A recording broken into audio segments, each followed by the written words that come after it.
entry 1337 AD-8. Date unknown, month unknown, year 2045.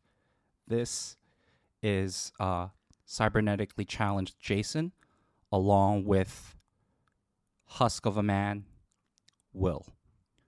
This is the Good Anime Palette Podcast After Dark episode number 8. How's it going, Will? How dare you assume my physical status, dude? Calling me a husk?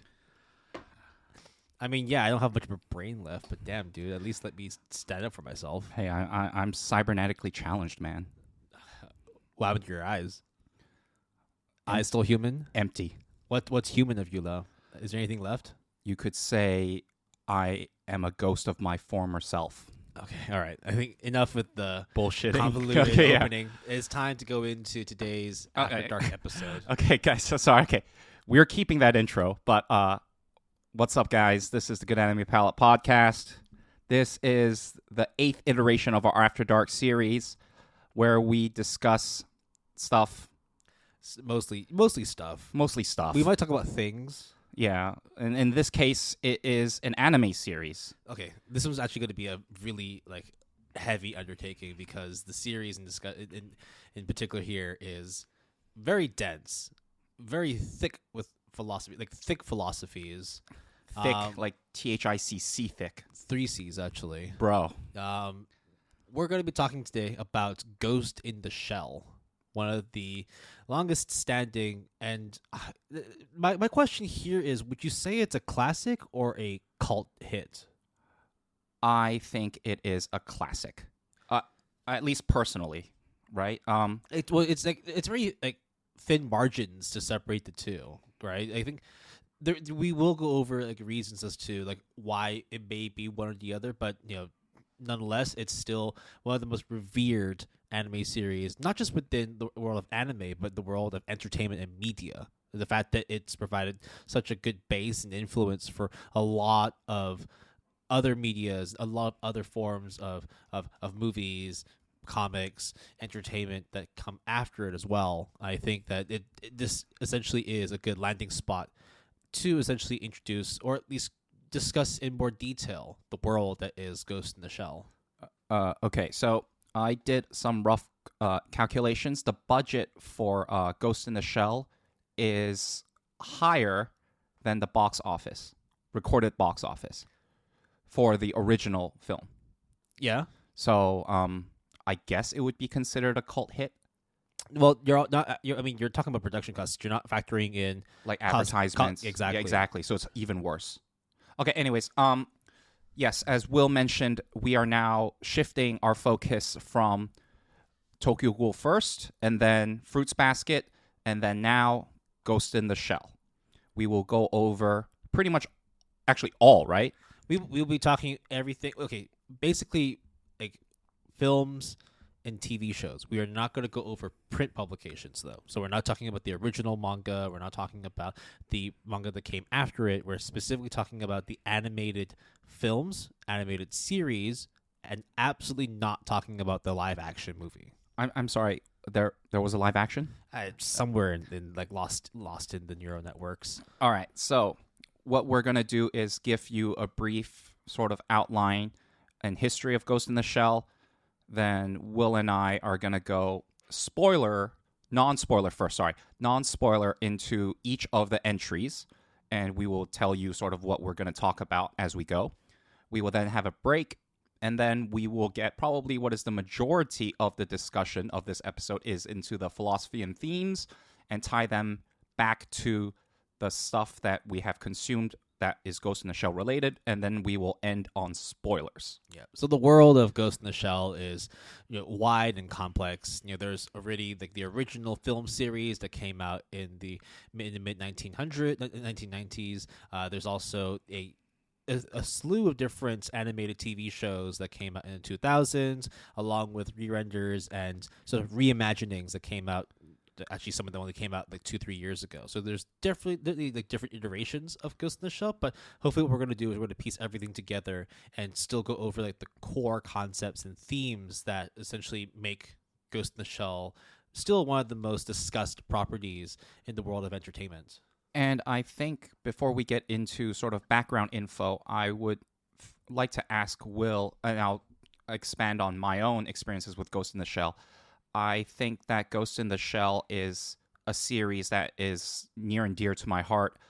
It The original film was my number one film for the longest time before A Silent Voice took it over, but I still love cyberpunk genre a lot. I like Blade Runner and all those series, so it comes to no surprise that I really like Ghost in the Shell. It's one of the first anime movies that I really can think about that is really weighed heavily on my mind and really taught me what anime and manga is about. I also think that it is one of those series that is still relevant today, for better or for worse.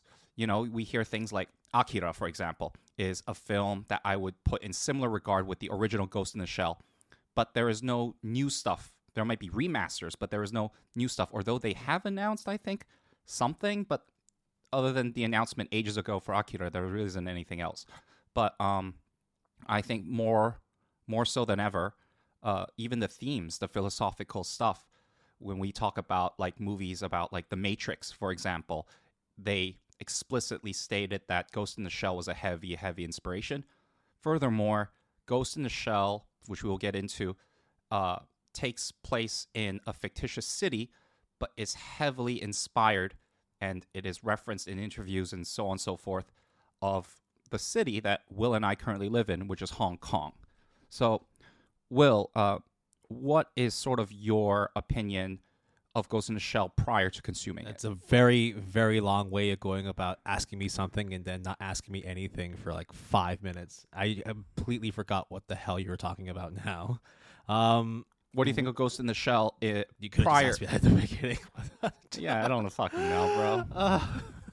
I like it. Yeah, that's all I have to say, really. I mean, like we could talk about like the themes and the whole world of the philosophies that go into the original movie, and to some extent what they also apply into the animated series standalone complex. But it's kind of hard to go into them without spoiling the series, right? So I think we like you said, we have to go into that later on. Yeah, this is really bad because you accurately predicted that I would kind of like go full force into this After Dark because I've been looking forward to it for I've a been long meaning time. to ask you, Will, and then going on like a 5-minute tangent about what makes the series great, what it means to you, and then asking you, yeah. What does So it what do mean? you think, Will? What do you think? It's cool. It's great. But I mean, like again, it's like I liked watching Standalone Complex, but I watched it before I watched the original movie, and it was only like less than a year ago actually, that they did the remaster and actually played it in IMAX in Hong Kong. So Yeah, we watched it together. You got the tickets to go watch it. I fell asleep in it. I still enjoyed. I mean, I fall asleep in a lot of movies. I've fallen asleep in The Dark Knight, fallen asleep in Star Trek, fallen asleep in Guardians of the Galaxy. I even fallen asleep in Totoro, and Do you like all those movies? I do. So basically, if you fall asleep during those movies, I just have random narcoleptic attacks, dude. Like I just can find, as long as I'm sitting down, I'll fall asleep somewhere, which is not great, especially if I'm driving. So oh Jesus yeah, Christ! yeah. So if I'm behind the wheel, get out of the car. Just don't sit next to me, Or just don't be on the road. No, yeah. Okay, let's bring this all back then. So, why did we want to talk about Ghost in the Shell? We've already like seen so many different versions of Ghost in the Shell, as we mentioned, right? There's print publications, there's movies, both animated as well as live. There's video games for it. There are a varying level of different kinds of TV shows. And when I say varying different, it's because all the animated series that we were going to be talking about are all very distinctly different from each other, right? And they, already said they all came in like from different decades, actually, right? The first standalone complex animated series came out in 2004. Standalone Ghost in the Shell Arise, along with the subsequent like TV version of it, came out in 2013 and 2015 respectively, and then Ghost in the Shell SAC 2045 only came out 2 years ago, in middle of 2020. So literally decade upon decade upon decade of different Ghost in the Shell variations. And we've pretty much watched all of them. Some we really, really like, some that we're okay with, and some that the less said, the better. But at the same time, the thing that really like hooks us back into the world of Gits, I'm just gonna call it Gits rather than saying Ghost in the Shell all the time, is that there's a lot of like deep philosophies that intertwine all the stories together. We're talking about something that is asking like the meaning of life, talking about the uncanny valley, talking about artificial intelligence and evolution through technology. There's a lot of very heavy subjects that actually like just from the get-go, from the first animated movie, it's already asking you questions. And you're like, when you're sitting down in the theater, you're like, bro, I'm just here to watch a movie. I'm not quite ready to go into a whole like class on like human civilization and evolution and the meaning of life. But again, No exaggeration. That's also the purpose of watching the first Ghost in the Shell, right? Like you watched the first one, both like the original as well as the remastered, right? Did you watch the 2.0, the one that came out in 2008? I have watched every single Ghost in the Shell thing except for the live action. Same. Okay. Except 2.0. I don't think I've watched that one. But I have, yeah. I've watched everything else. So how do we want to go about this? You want to just sort of like give a brief summary of what Ghost in the Shell is? Yeah. And then talk about like the studio that was behind developing it, and then just give like some general quips about like each show, like who Sure. directed it, scores, general plots. Absolutely. Thanks. So, Ghost in the Shell is a Japanese cyberpunk media franchise, but originally it was a seinen manga series of the same name, written and illustrated by Masamune Shiro. So, a lot of people tend to forget that Ghost in the Shell was originally based on a manga series. And then from there, it spawned into a huge myriad, as Will mentioned, of different mediums and different variations and iterations. However, I would say kind of the basic concept of Ghost in the Shell, at least from a plot standpoint, is that it takes place in a futuristic cyberpunk society that focuses on a counter-cyber terrorist organization known as Public Security Section 9. Another very important part is that it involves a woman who is the main protagonist in all of these. It is Motoko Kusagani. God damn it. Motoko Kusanagi. Yeah, Kusanagi. Major. Major. Some call as well. Yeah, that is sort of Major is her nickname. I think people also It's call her her Gorilla rank as well, yeah. People also call her Gorilla, sort of. Yeah. Production IG is the anime studio that I would say is in charge of almost pretty much all of anything Ghost in the Shell related in terms of the animated stuff. And this encompasses, let's see, the original Ghost in the Shell, and then Ghost in the Shell 2 Innocence, which is a direct sequel to the original movie. Though, I mean, it originally wasn't going to be, but we can explain why. Right. And then I guess there are, at this point, it turns into standalone complex, Ghost in the Shell standalone complex. There's 2 seasons of that. The first season is just called Standalone Complex, and the second one is called SAC Second Gig, which is also known as Standalone Complex. And then there is the movie Solid State Society, again with the same prefix. Then there is Ghost in the Shell Arise, and then Ghost in the Shell Arise is originally a set of movies, but then they sort of redid it similar to, I guess, Demon Slayer Mugen Train, in that they split, but instead of one movie, it's a series of movies that's turned into 10 episodes of various lengths. Called Alternative Architecture. So it's a pretty apt name, in which the original itself was called Arise. They decided to not revamp, but re-release it in an episodic format, therefore creating an alternative architecture to that specific series. So that's why you have both a film version of 4 movies and a TV series version of 10 episodes. So it does include like an extra arc when you're watching the TV version, and it also includes an extra opening as well. They have 1 extra opening in Alternative Architecture. Then there is Ghost in the Shell, the new movie, which if you just hear that, you would think, oh, it's the new stuff. It's a bit deceiving because this is actually the movie to sort of tie up all the loose ends for the Arise iteration of Ghost in the Shell. then is the most recent thing, which is Ghost in the Shell SAC 2045. Don't forget the underscore. SAC underscore 2045. Okay. SAC underscore 2045. I mean, if you're going to lambast and shit on it, at the very least, we should give Get it it its right. proper name. Yeah. And there's also a season 2 that's been announced that And it should has be yet coming out sometime soon. sometime soon this year. Yeah. So those are all the properties that we will be talking about today under the Ghost in the Shell umbrella. All right. So where do we start? I think generally what we'll do is we'll go over the movie, because it is essentially the first very thing that came out. It's the common denominator across everything else that came after it, and it's also something that we both watched relatively recently. Like 6-7 months is still quite a long time, but we should still at least remember what was good about it, what we liked about it. So the movie itself is directed by Mamoru Oshii. Now, he was actually going to be tasked with directing a different movie, but production IG said, "Hey, you know what? No, we got this pretty interesting guy who is actually going to be writing and working on this manga. It's called Ghost in the Shell. You want to work on it?" He's like, "Yeah, okay, fine, sure, I'll work on it."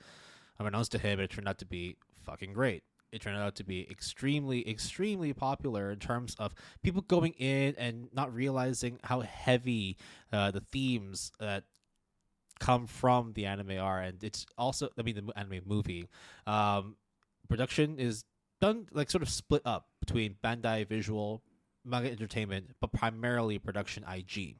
Now, as the budget Jason mentioned previously, the initial budget itself was 2.7 million, or in terms of yen, 330 million yen, which actually just sounds about right. If you factor in the inflation, it actually is like a pretty standard amount of money to be funding for an animation movie.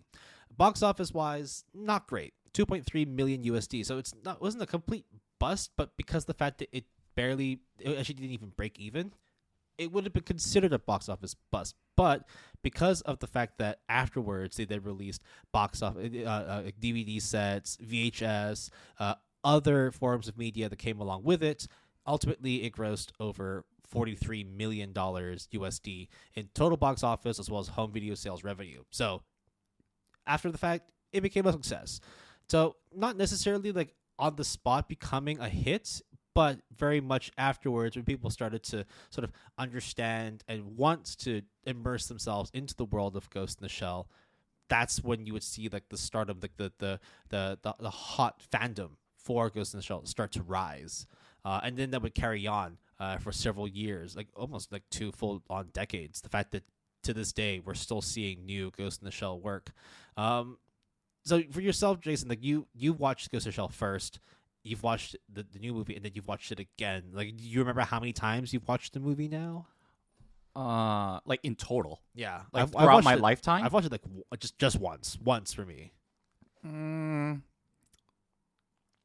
Less than 20, more than 10. Wow. So it's actually double digits then. Like for you, like it's a movie where that's like you can put it on and watch it again. You'll be like, this is still the very same thing that made me fall in love with anime in the first place. So when I first watched it, as weird as it might sound, I could not comprehend the movie, but I knew I was watching something that I super vibe with. So immediately I rewatched it again. And then I was like, hey, I need to go to the bathroom. And then I came back and I was like, that was a pretty good movie. And then I watched it again. So within the span of one day, I watched it 3 times. And then Jesus, every, I guess, remake or reiteration of the original movie I have watched. So including the 4K, which originally I was not planning on it, and then somehow got to tick that off my bucket list. So yeah. You watched it 3 times in a day? Yeah. Fuck. Okay, the movie's not that long. It's an hour and 40 minutes, I think. Just under 100 minutes, I think. But I don't think I've ever watched a movie or like watched anything back to back. Actually, to be fair, I have binged episodes of anime for like 3-4 hours. It doesn't sound that crazy. It's 82 minutes. Even shorter then. Yeah, so it's not a long movie. Hour and 22 minutes altogether. Somehow I still managed to fall asleep in it. but that's just me. I think also of like most of the Ghost in the Shell properties, the original film is, in my opinion, the most slow paced. It's also quite muted. Like, Very. you definitely have like a good soundtrack to go along with it, but it's not like constantly like the main focus. There are a lot of other things. In fact, like it's more like visually and metaphorical that people get into Ghost in the Shell. So I'm just gonna quickly go over to some mouse stats. The raw score of 8.28, ranked in just under 250, so it's 253. Popularity 320, and just over 500,000 members on my anime list. So those are pretty good stats, but though you would imagine that like for something that is held in such high acclaim, at least like from like a critical standpoint, that there would be a higher member base. I think it's just one, it's very old, and two, like it's still like not necessarily everybody's cup of tea. It's still very much like you will have like your diehard Gits fans, and then there will be people who are kind of interested, but maybe not as like immersed in the lore that is Ghost in the Shell. I would argue that Standalone Complex is more well known than the original film. Yeah. Because of, I guess, the slightly different tone that Standalone Complex does that the original film has not, that chooses not to do consciously. And to give you a rough idea of what I mean on how slow it is, I think in very early on, after I guess the first quote unquote action scene, the movie spends approximately 4 to 5 minutes on just scenery with the soundtrack.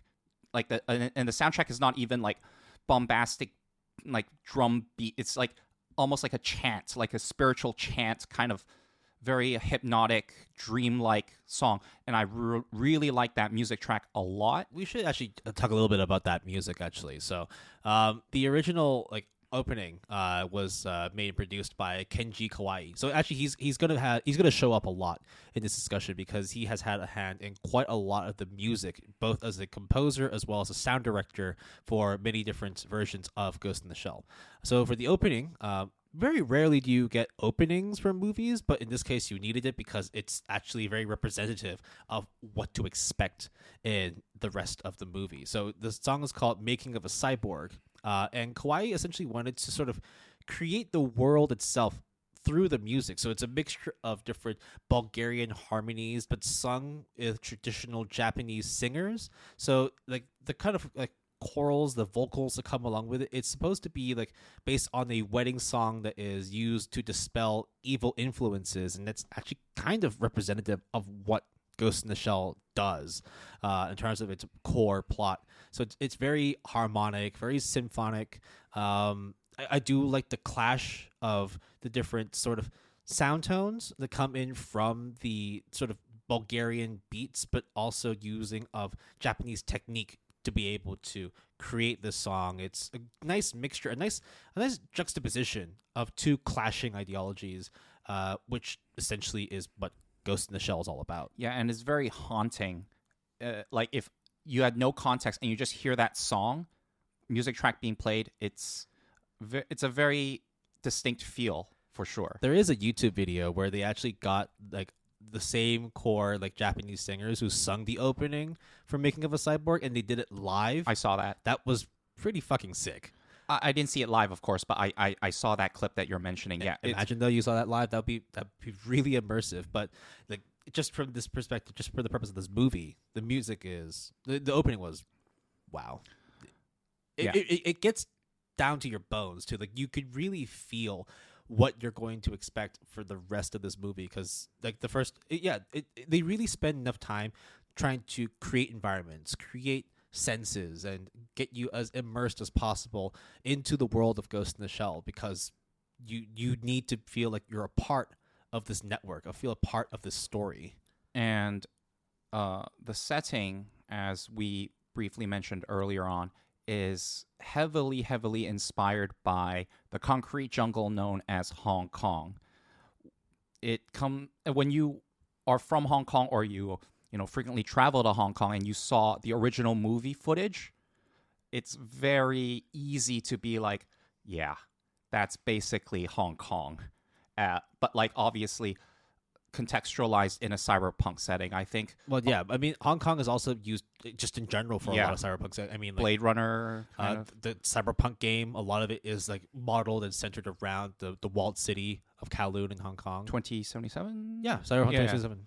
Yeah, so Hong Kong is, at least within the genre of cyberpunk, is a very well-known setting of the concrete jungle and futuristic, but also not, Particularly like in the 90s, like it's tall skyscrapers, condensed cityscapes, and just loads and loads of neon lights, bustling streets. It's very chaotic, very messy, but also like there seems to be a structure to the madness as well. So that lends into be a pretty good sort of environment to base a cyberpunk property on. And like look no further than the fact that Ghost in the Shell, a lot of the cityscapes are modeled after Hong Kong, which is pretty cool. Like it's I mean, there's a huge following for Ghost in the Shell in Hong Kong. People love that shit because, hey, Hong Kong represent. So, following the cult-like success of Ghost in the Shell, it comes to no surprise that, Production IG would want to capitalize on that success. So, further on, they created another movie called Ghost in the Shell Innocence, or Ghost in the Shell 2 Innocence. And this movie is, I would say, was a non-canon, basically, right? It's non-canon, but the original reason as to why Innocence came out was because that the director just felt like he just wanted to do something different. He actually just wanted to call it Innocence, but then the studio decided, no, like, if you call it Innocence, nobody's going to know what this is all about. Not to mention, you're also asking for a huge budget to do this. So, like, if we're going to give you this money, you also have to play by some of our rules. So, just as a quick aside, the movie is expensive compared to the original. It was $20 million with the budget because of the fact that not only were they doing just pure production from Production IG, they also got some help from Studio Ghibli. Not to mention as well, there's also some 3D CG elements that was done by Polygon Pictures. That was the expensive part. This is still a time when 3D CG was still kind of being revolutionized, and it did take a lot of processing power to perfect and also to implement. Therefore, there was a need to have a much bigger budget compared to the first movie. In the end, like, I think that Oshii decided, like, look, okay, fine. Like, if we're going to push this together, then sure. We'll still base it on, like, parts of the Ghost in the Shell comic, but there's going to be a few other things that I'm going to add into it. So it's still, like, a somewhat, like, aside. It's a standalone kind of thing from Ghost in the Shell. I don't know. I don't know how I felt about it. I have to say that I shit on Polygon Pictures all the time, even though I would say half of it is jokingly, the other half is serious. The 3D in Ghost in the Shell 2 Innocence is relatively, in fact, I mean, considering at the time, is actually really well done. I was very surprised when I found out after the fact that it was done by Polygon Pictures, but also not surprised that Polygon Pictures saw sort of what 3D CG can do, and then basically from that point onwards became known as doing 3D CG anime. So not so bad, huh? Not so bad, but not great. But hey, for Ghost in 2 Innocence, it's great. Ghost in Shell 2 is great. I don't know. I think like there was definitely a lot of confusion behind Ghost in the Shell 2 because on the same, like, on one hand it's being marketed as a sequel to Ghost in the Shell, but at the same time there was a lot of things that were very different from the original story. Like, you still kind of followed along like certain plot lines that derived from Ghost in the Shell, the original. You still had like the main cast members who also were from the original, but the story itself is, look, you weren't really following the manga and you don't really know that much into like the lore of Ghost in the Shell. You could have been a little bit lost. I was okay with Ghost in the Shell 2. Or let's just call it Innocence, because that's what the director intended to call it in the first place. So how did you feel about it? My opinion of Innocence is not great. But does it deserve to stand within Ghost in the Shell, the universe itself?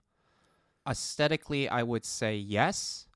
Script and dialogue wise, I would say absolutely not. I think when it cyberpunk settings or when you talk about philosophy, Let's actually go a little bit into that. I don't think it's too much of a spoiler to go into it. I think that whilst Ghost in the Shell is heavy on the philosophy, it hits the right amount. Like there are core focuses between certain characters, or like when you go deeper into a specific character's mind, that they start evaluating and actually analyzing one particular philosophy and how it blends in the other. Whereas with Innocence, I think it tries to be too smart and it doesn't stick the landing because at the end you're just like, well, now you're just like murmuring a bunch of smart shit that actually doesn't come together. And now like I'm trying to figure out why you even said in the first place, oh, look, guns have shown up now.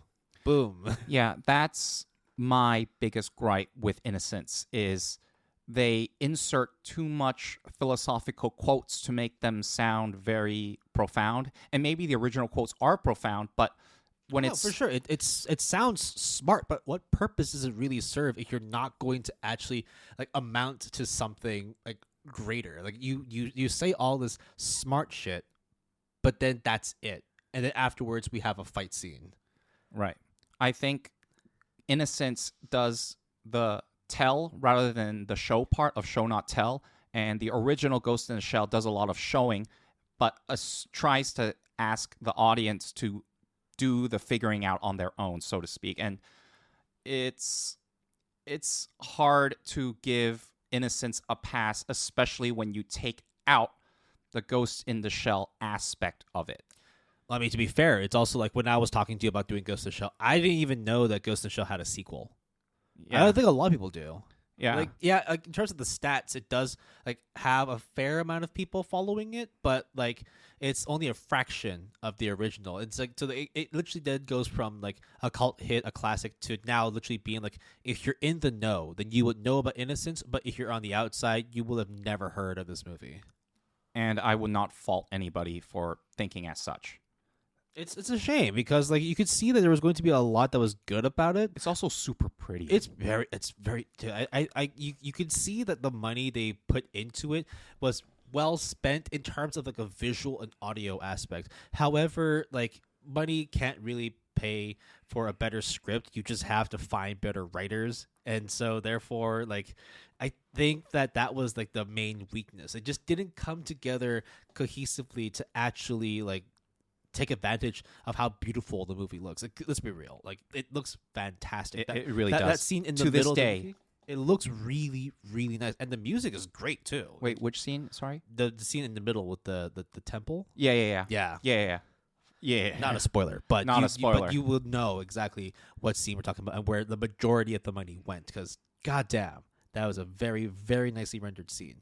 But unfortunately, the score wasn't that much worse. A 7.8 is actually still decent, but when you're thinking about where it fits within the world of Ghost in the Shell, I don't really know where to place it. Is it like an actual deserved continuation of Ghost in the Shell? Is it just another side story that uses it as a skin? Or is it just something else entirely and like you got to be really devoted to Ghost in the Shell to appreciate Innocence? I'm kind of like I'm more in the latter where like yeah, respect for being part of the universe, but I also am not that deep into your story. I am of the same mindset, and it took me a long time to come to gripes with accepting that fact, honestly, because for a long time, those two movies were it for a while. So when I heard about Innocence, I was like, hell the fuck yeah. So my disappointment is understandable, but I would think that Innocence deserves a bit better treatment in my mind over the years. So I think it's okay. Right. Well, I mean, not too far away from that point. I think like actually it came out just like a year or two before. There is a TV show that I think a lot of people were really down, like you said, way more into. I'd say if it came down to my personal perspective, this is like my entry point into Ghost in the Shell, which is the TV series of Standalone Complex. Came out in 2002 and would mark the directorial debut within the Ghost in the Shell universe for Kenji Kamiyama. Scores are fucking fantastic. Don't really need to go into it. They're well above 8.4s, popularities over 400, 900, respectively. 2 seasons total. Second season being called SAC Second Gig. and the movie called Solid State Would Society. follow afterwards as well. So it's like 2002 first season, 2004 second season, and then 2006 would be Solid State Society the movie. Now these all are in the standalone complex universe. You'll notice that the pattern we're going with is there will be a universe for one specific set of movies and TV series, another universe, a third universe, and then a fourth universe. That's generally how it's kind of going to be sectioned. At least for the purpose of this discussion, it's a little bit easier to go back and forth, because if we do it like by chronological order from time, it gets a little bit messy. It's probably better just to group one group of things together. So let's talk about SAC. I think Standalone Complex is deservedly so. If it's not for like my personal attachment and kind of the slow vibe of the original movie, Standalone Complex is the best thing to come out of the whole Ghost in the Shell series by a mile. It doesn't do. It does less on the philosophical themes, and at this point, like Will and I haven't mentioned about what cyberpunk is and the different aspects, but we assume that you would have a rough understanding of what cyberpunk genre is. Yeah, we don't really need to go too deep into what cyberpunk is. Even though we will touch on themes that are very akin to the cyberpunk genre. But Standalone Complex did one of these things that, actually, now that I think about it, I didn't see a lot at the time, which was, first off, after the opening credits, you would get a screen color. Do you remember that? Yeah. And there's like 3 different screen colors.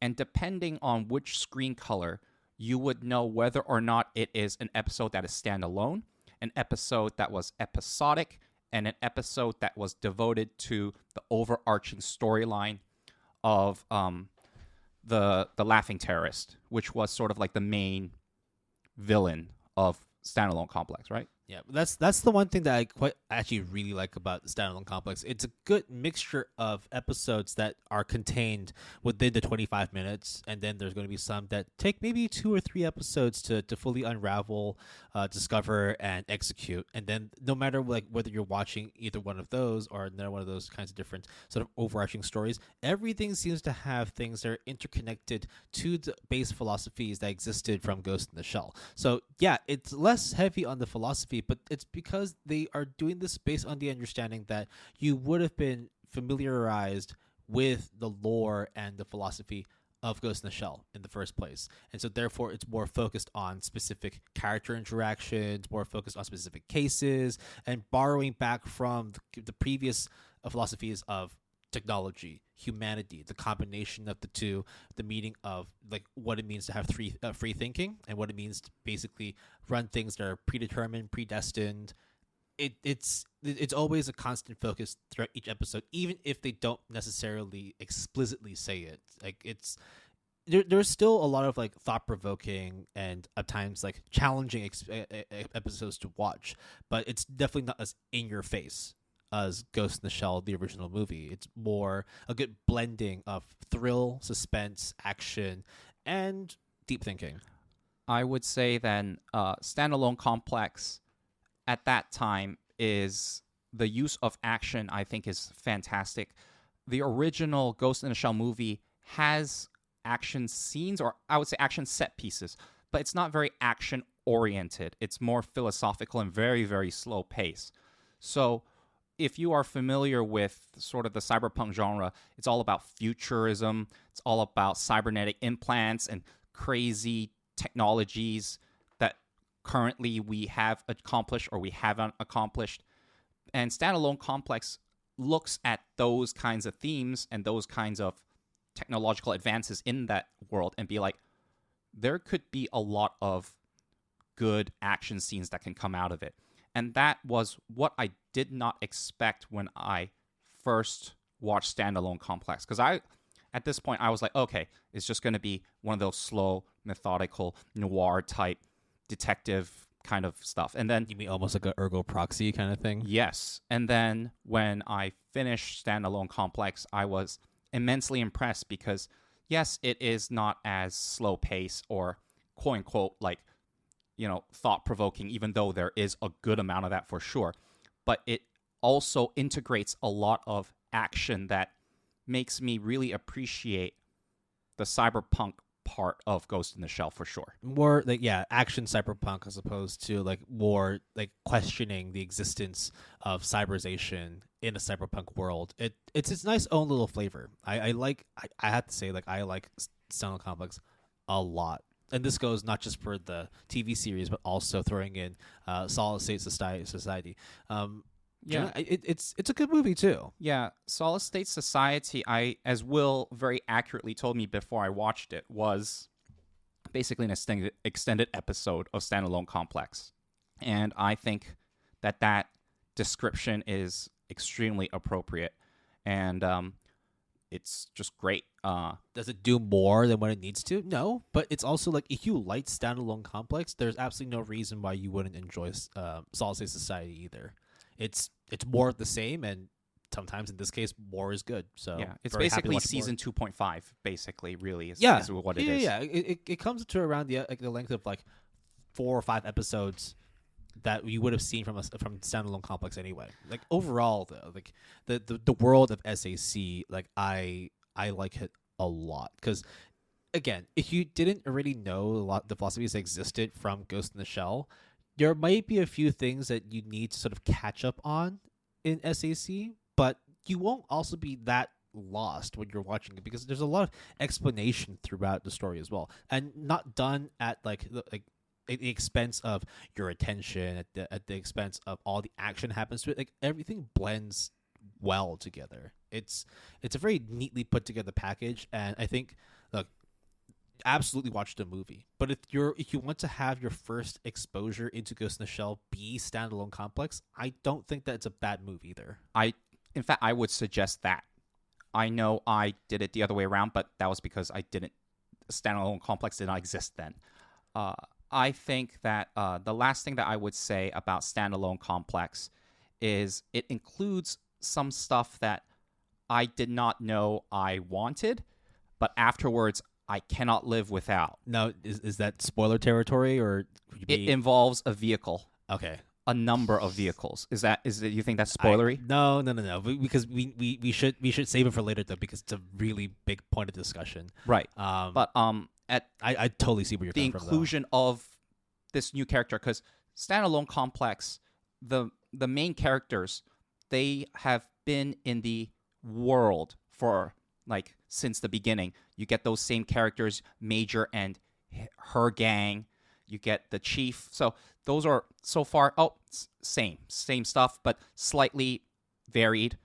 Also, by the way, the person who voices the Major, there's 2 different ones. Just top tier. Yeah, I mean, we can talk about the other one later on. But generally, like, whilst the story of Ghost in the Shell, the movie, is very world driven, Standalone Complex is very character driven, and that's you can't underestimate that. Like, you learn so much about every single member of the group of Sector 9 and all the accompaniments that go along with it. Like that's the charm that Standalone Complex has, and like without taking note of it, without like actually appreciating it, you're losing a lot out of the whole series. So, hey, if this is your first foray into Ghost in the Shell, Standalone Complex is a wonderful place to start. Now we're gonna skip over Ghost in the Shell 2.0. Yeah, because it's a re-render. It's a re-render remaster of the original Ghost in the Shell. Personally, I think the new stuff that they added is fine. Even the 3D CG, or is it memorable? It's fine. Okay. I would prefer watching the original one, but unfortunately, I'm too biased to answer that question honestly. No, I would agree. There's a lot of things where it's like, say for example, video games, right? You had games that came out on like older consoles, and then they remastered it for new, like HD or upscaled 4K. Like, I would prefer the original because that's how I remembered it, and that's how it looked good for the time. I don't need it to be made, quote unquote, better for a new time. So if you prefer like Ghost in the Shell, the original, over the re-rendered 2008 version, I think that's completely fine. I probably would agree if I watched it as well, because sometimes if it ain't broke, don't try and fix it. Right.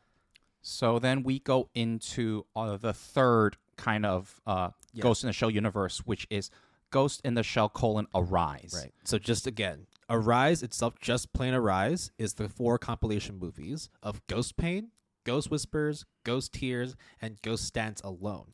The TV version is, which came out in 2015, is Alternative Architecture, which comprises 10 episodes. So it's the 4 sort of arcs in the Arise movie with one additional arc that takes an extra 2 episodes to watch. So I watched Arise, the movie compilation. I watched the 10 episode The Alternative Architecture. Yeah.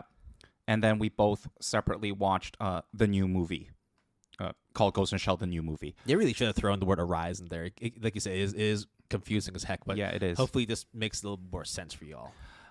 If I had to sum up the difference between Arise and Standalone Complex and the first 2 films, is that Arise is a reimagining and also a prequel to the events of Ghost in the Shell and Ghost in the Shell Standalone Complex. A lot of people have varying opinions on how they feel about Arise. If I had to sort of describe Arise, I would say Arise is kind of like the rambunctious, rascal, action-heavy, but less brain power-driven sibling. The young sibling that wants to be noticed by its older, more well-recognized older brothers and sisters, right? Yes. That doesn't mean necessarily that it is bad, but it is different for sure. It's got rough edges, essentially. Very. I think one of the most obvious differences right off the bat, without even you watching a single episode, is that the look of the Major in this movie and also the series, the same thing, is very, very different in terms of her getup and a lot of the premise that is in the original Ghost in the Shell and Standalone Complex hasn't happened yet because it's a prequel, even though we all knew what was going to happen because that's ends up what's happening over the course of the movie / TV series. They also gave the Major a new voice actress too. Yep. Specifically for Arise. I don't know if she reprises that role for 2045. But anyways, the new voice actress is Maya Sakamoto. Yep. Yep, that's her. Yep. Shinobu. Yep. So besides, new character design, new voice actress, generally a lot of the other things are kind of similar, but once you start cracking open the series and you start listening to the music, that's the other major difference between the Arise universe and the previous 2 universes. Now, it's a bit of a contentious point. I quite like some of the music, but I don't know. Do you feel that it's still Ghost in the Shell-esque, or do you think maybe it's strayed a little bit too far away? It's like it's trying to do its own thing, and whether it works or not is besides the point. Spoiler alert: I like the music in Arise more than I like it in Standalone Complex. Oh wow, that is that a hot take? That's not really a hot take. I just feel I still prefer Ghost in the Shell Standalone Complex, of course, but I have to admit the music in Arise was good too. The kind of poppy synth, it's very quiet kind of music. Very almost there's some hard rock as well throughout serene Arise. And relaxing, but then all of a sudden, as you might expect, with the very heavy emphasis on action, there is a lot of bombastic sounds as well. This is, in my opinion, you don't really learn too much about the philosophies of Ghost in the Shell. There really isn't any. In fact, it's more visually eye-catching as well because the color palette is a lot brighter in Arise compared to Standalone Complex and OG gets. The fact that the Major's wearing red, there's a lot of bright colors that happen throughout Arise. There's a lot of daytime shots as well. It's how does it? It's fine, but at the same time, I kind of like that dark, gritty, uncertainty that Ghost in the Shell and Standalone Complex portrays, especially when it's a lot of stuff can be very suspenseful and thrilling. This one is more sort of guns ablaze, let's go wreck some shit, and here's the Major about to kick your ass. I think the movie is better than this Arise series OG. I mean, not OG, as in the series compilation. The series right? compilation. the movie has set pieces that were pretty awesome, and also at one point was really, really tense, and I really like that moment a lot.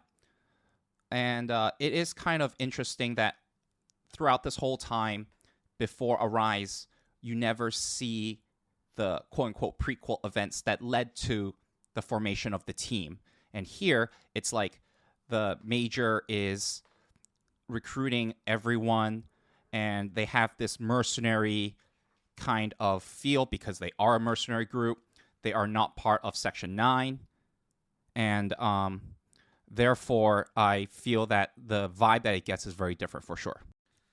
I think ultimately, Arise is let's go in the room, guns blazing, and look good while we do it, of Ghost in the Shell. Look good while we do it, right? It's definitely borrowing like the exterior of Ghost in the Shell and uses its own idea of how to appeal to the audience, but it still does things well. I like it. Definitely not as much as the other original two series and movies, but it holds its own. I would still count it as part of the Ghost in the Shell universe. Absolutely. Now we're going to have to go Okay. into the shitty step-sibling that wants to be noticed, but nobody cares because it's a hack of a family member. So we started off with Ghost in the Shell movie, so the oldest sibling, then Standalone Complex, the middle sibling, Arise, the youngest sibling, and 2045. Oh boy, the step sibling. Okay. So I know how much you want to roast it. I know how much you want to just shit on this. But before you go into it, I will give it some props. Okay. So animation wise, it's okay. It looks fine. The music opening, the opening for the series also sounds. I like it a lot. Now. Production IG is still doing the production. The 3D was done by Sola Digital Arts. Sola, they also kind of have a bit of a mixed track record when it comes to doing 3D rendering. But I would say that it looks fine. Generally, like, as an animation, SAC_2045 looks good. I actually also think that the CGI is super fluid and is very... I think a lot of really diehard fans will shit on the 3D CG. I don't like it, but the 3D CG is animated very smoothly and very well done, for sure. It's nowhere near as bad as people make it out to be. And I also really like the OP as a song, but this not is where it's like, now it's like, as an anime, it looks fine. As an anime that belongs to the Ghost in the Shell series, however, absolutely butchers it, in my opinion. I think some of the characters have developed in a certain way that I think is against the whole point of the character in the first place. There is a lot more daytime and very few cityscapes, if any. It also doesn't take place in like your typical concrete jungle setting. It makes sense as to why, considering that they're setting this to be outside of Japan, to be the more sort of visible elements of this war that's been happening throughout the whole Ghost in the Shell series. But at the same time, it's that well then what's the point in calling it Ghost in the Shell? The whole point of Ghost in the Shell is that everything is small and claustrophobic, and that no matter what, it doesn't seem like you'll be able to break away from the network that controls you. Whereas this one, it's just, cowboys and rodeos drinking beers while driving buggies. Yeah, it's the Borderlands, but except Borderlands is good and this one is not. Yeah. Again, like if it was just its own, if it was its own standalone series, then yeah, I think it looks fine. But I forgot that like it actually has SAC on it, so calling it standalone is yeah, like a bit that's weird. That's why I was like, oh yeah, God, I forgot. Okay, yeah. But if you were to say like this is going to be part of Ghost in the Shell and actually supposed to be continuing on from the Standalone Complex series, you're messing with me. Yeah, that's the part. I think of all my gripes with Standalone Complex 2045, which is like the bad script, the different philosophy, or lack of philosophy, or different approaches of certain characters, is that this got greenlit for a second season. If it was like a one-off, I'll be like, okay, you wanted to try something new. you wanted to try different setting and explore different things, I'm okay with that because you do want a fresh take. Maybe not all of them will be hits like in this one, but okay, you gave it a shot. But then to then double down on it, and this is from the same writer and director of Standalone Complex, which boggles my mind about the shift completely and is devoid of anything Ghost in the Shell. I Really. just think that he, not just him too, because it was also co-directed by Shinji Aramaki. So not just Kenji, but also Shinji. They also had a very, very young and brand new character designer, a Russian designer called Ilya Kushinov, who came in from Russia to Japan only like a couple years before they started producing Ghost in the Shell SAC 2045. So you could tell there were a lot of risks. The biggest risk of them all being that it's going to be in 3D. Right, they actually did a whole interview as to like what the challenges were and going into 3D, the undertaking is, how much time it needed to create it, and like it seemed like they just had everything like set up so that they can counter any questions about like image quality, about time and cost and production and all that. But the main thing they could not do to prevent the flack on 2045 itself was even explained why they wanted to go into 3D in the first place. Yeah, if they were to even hand-drawn it, though, I still think it would not be a very good Ghost in the Shell property. Yeah, I think you're right in terms of like, even if it was to be like 2D, it wasn't the 3D that was the issue with Standalone Complex 2045 in the first place. It was the story, the removal of the original landscape of a closed cyberpunk city and into like a Mad Max kind of world. Yes. So my opinion is I don't think you should ever watch Standalone Complex 2045 when considering Ghost in the Shell. No, we certainly gave it a chance. Like we both like. I mean, how many episodes? I watched 2 episodes. 6. You watched that many? Okay.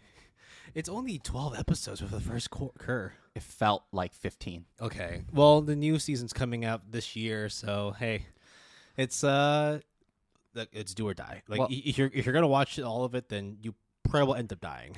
Well, if it's any indication from season 1, I think the opening would be okay. That's the thing about this as well. I like the more I think about your opinion, the more like I'm starting to really agree with you in that like it's a great song. It's a really good opening, but the problem is it's not Ghost in the Shell. Yeah. It's very much like when we talked about Yasuke and having like the music being so well done by Flying Lotus, but it's let down by the actual story of Yasuke itself. It's very similar to using such a wonderful piece of music for Ghost in the Shell 2045, but the story for Ghost in the Shell 2045 is not existent. So let's transition to talking about the music.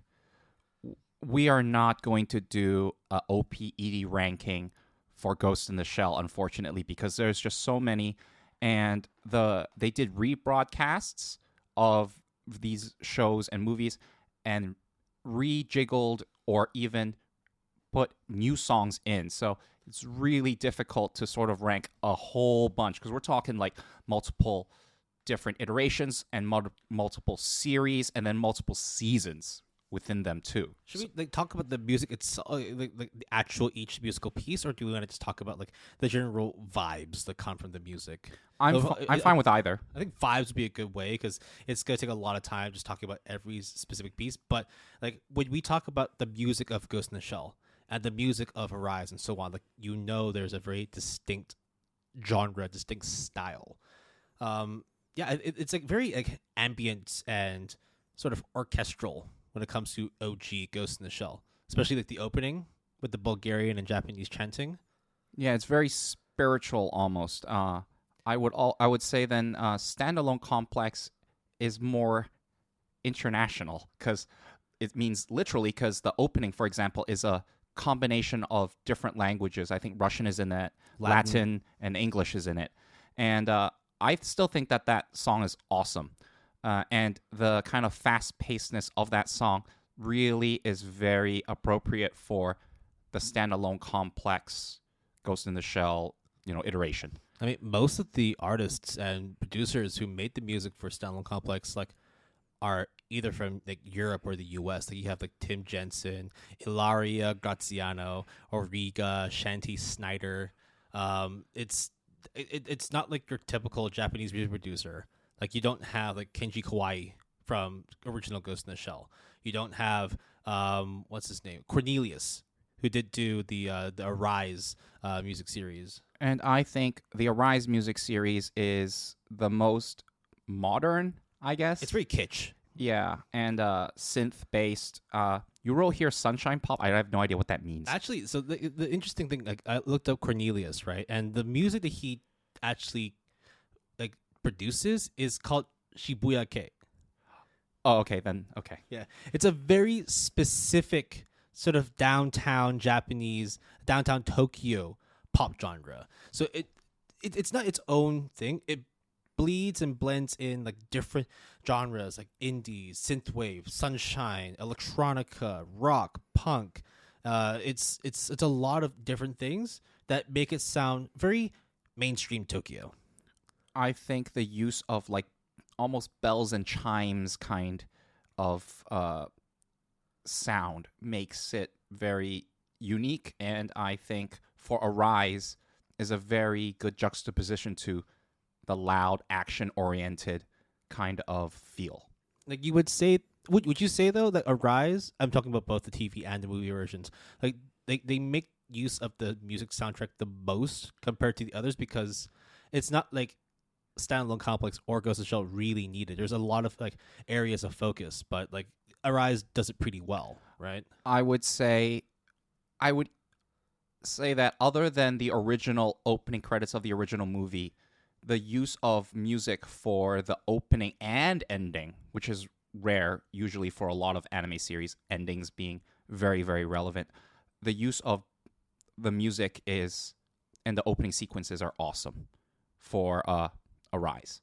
So I don't even know what else to say about 2045 other than that music is really hip hop rap and it's a good song. Fly With Me by Millennium Parade is great. It's a really good song. It is. It really is. But just watch the music video from their YouTube page. Don't bother tying it with 2045. Yep. So let's see. Season 2 of 2045 should have a good song. I would say it will, but will we know? Like we'll only know when they release the track, like before the actual season debuts. I'm not invested in it. I'm not waiting for it to happen. So my ranking of the openings and endings have rankings too. Is the original movie series is number 1, then all of Arise, all of Standalone Complex, and we're not even going to talk about 2045. It's hard. I mean, like as much as it's like what the OG like opening for Ghost of Shell is, it's iconic. Like you even think of Standalone Complex, which is good on its own. You can't deny that like there was a predecessor that is much more important. Sorry about that. If anybody heard the dog in the background, that was Bunny. Bunny was overexcited that we were talking about Standalone Complex. And also wanted to voice his opinion of 2045, which we agree as well. Right. So we've gone over like a brief synopsis of every entry within the Ghost in the Shell universe, along with going over some of the music, the vibes, and generally how we feel about each iteration. We're going to take a quick break. Wait, before that, Will, what were your final scores for the series? Ghost in the okay, I'll just go them by the own universe. Ghost in the Shell, the movie, I gave an 8. Innocence, I gave a 7. Overall, for the Standalone Complex 2 seasons, along with Solid State. Well, actually, no, the 2 seasons I gave them both a 9. Solid State Society, I gave an 8. Arise, I liked, but it didn't leave as much of an impression. I gave it a 7, which is still good. It's still like worthy of watching. I didn't even rate 2045 because I didn't finish it, so that's really like speak for itself. I gave the original movie 10. I gave Innocence 7. I gave Standalone Complex and Standalone Complex Second Gig a 9. I gave SSS 8. I gave all of Arise an 8, except for, I guess, the third movie, Yeah, collectively it was an 8. Collectively, it was an 8. And then I gave the new movie, or the Arise movie, an 8. So And same thing, didn't even rate 2045, right? drop that shit like it was hot. Yeah. So we're not even going to give an opinion on the second season when it does come out, but generally, like we really like the overall universe of Ghost in the Shell. After the break, we're going to go into the deeper elements of why we like it and using the philosophical and thematic backings to essentially give some meat, some to the bones of Ghost in the Shell.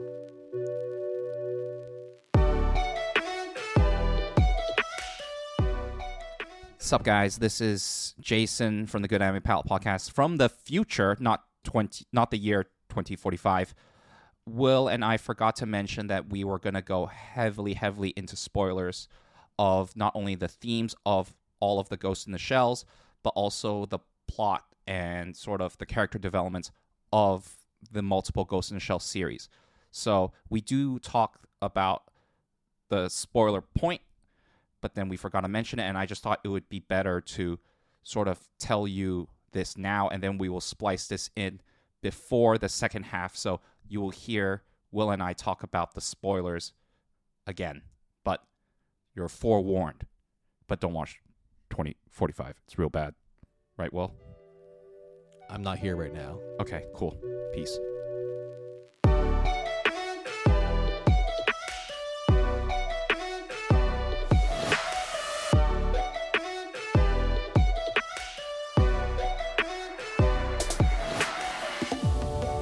And we are back for the second half of the Good Anime Pal podcast After Dark number 8, talking about Ghost in the Shell, the whole thing. I am your co-host Jason, and Will is here.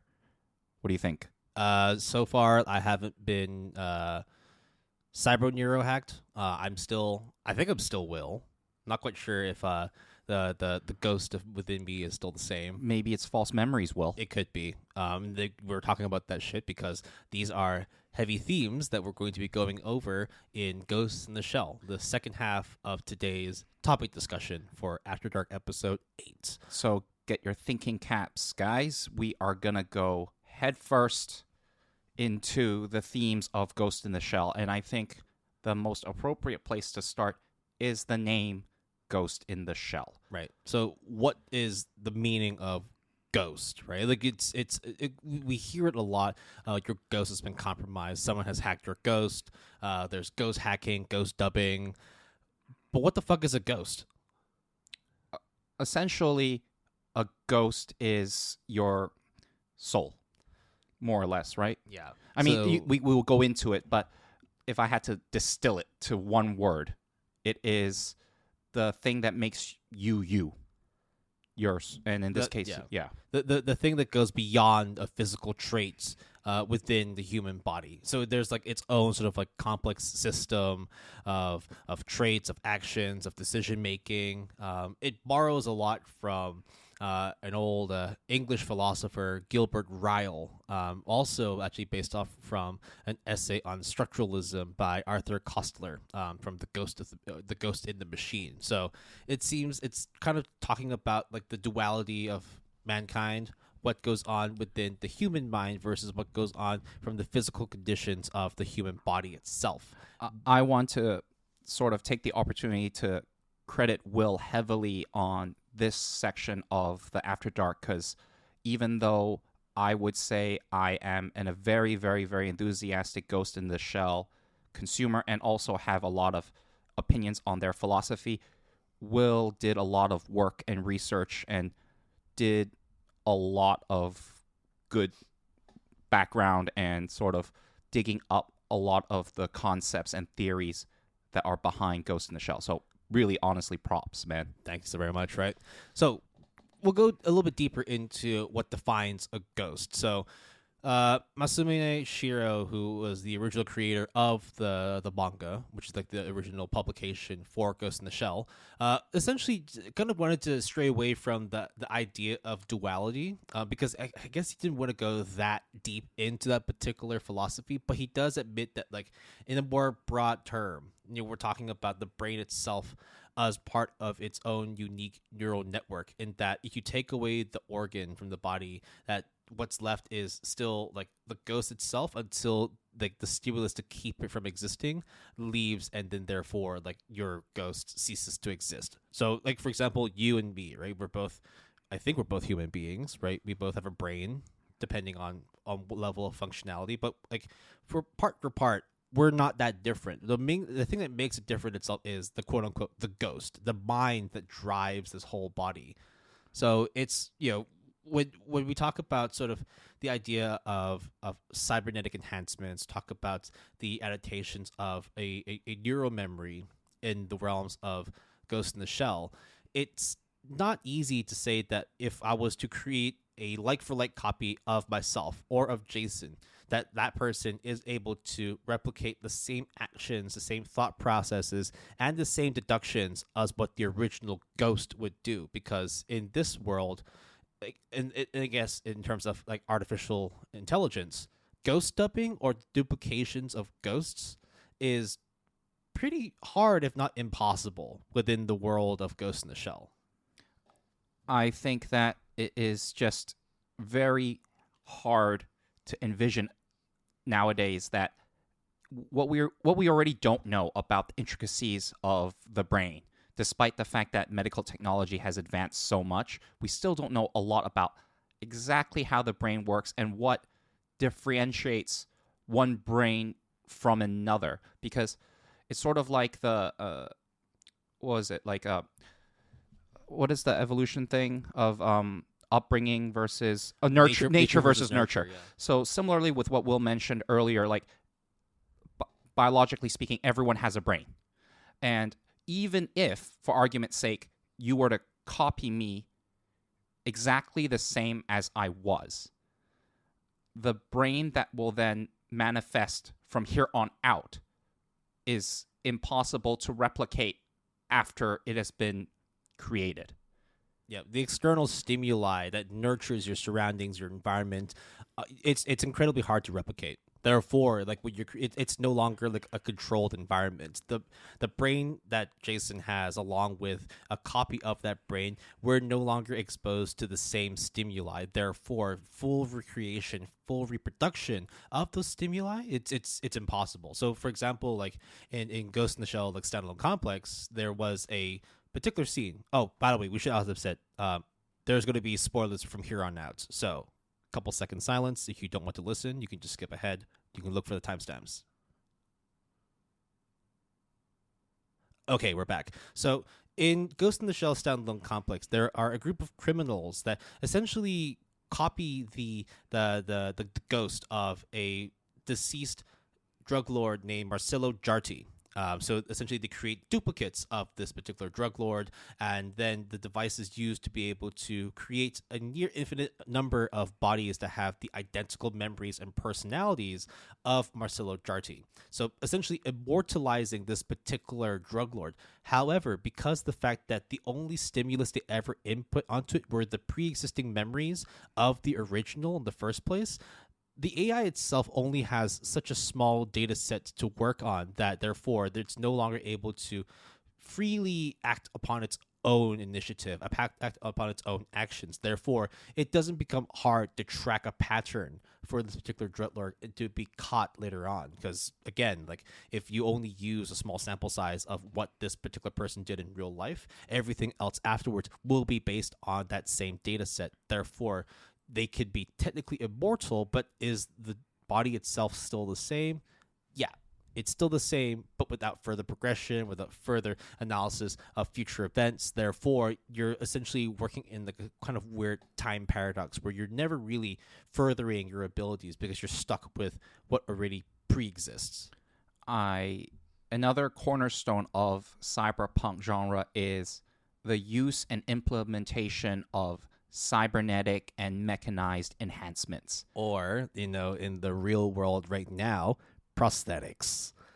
Okay. This is okay. Look, I'm gonna take a step away from this because, unlike me, there is somebody here who actually has done the study of artificial limbs and prosthesis and all that. So, without further ado, I'm going to give the floor to Dr. Jason Okay, Fluffy? not doctor. I'm yeah. not a doctor, but I have degrees in prosthetics, and I am licensed to prescribe and assemble microprocessor bionic limbs. So it's not out of the question that I have some actual practical experience in prescribing and altering and taking care of these bionic limbs. But unfortunately, the cyberpunk, their envision of the cybernetic enhancements are very, very far in the future. That nowadays it's impossible to do. But I obviously think that at some point, it's very, very possible. Like with the extent of the sort of enhancements, the prosthetic replacements that you see within Ghost in the Shell, like how far advanced do you feel it is compared to like the current sort of states of prosthetics? Like we already have seen artificial limbs, we've seen people with artificial organs, but in terms of like what happens in Ghost in the Shell, we've got to the point now where nervous systems, even brains, can be replaced with a cybernetic version of it. So, like, would you say that when it comes to the replacement of organs, specifically like the brain itself, right? Like, do you envision that kind of thing happening in real life? It's always like I guess a kind of like a little bit of focus within science fiction, right? Like very much so. How far we can augment the body to the point where it's no longer human, or if it's still able to hold any sense of humanity.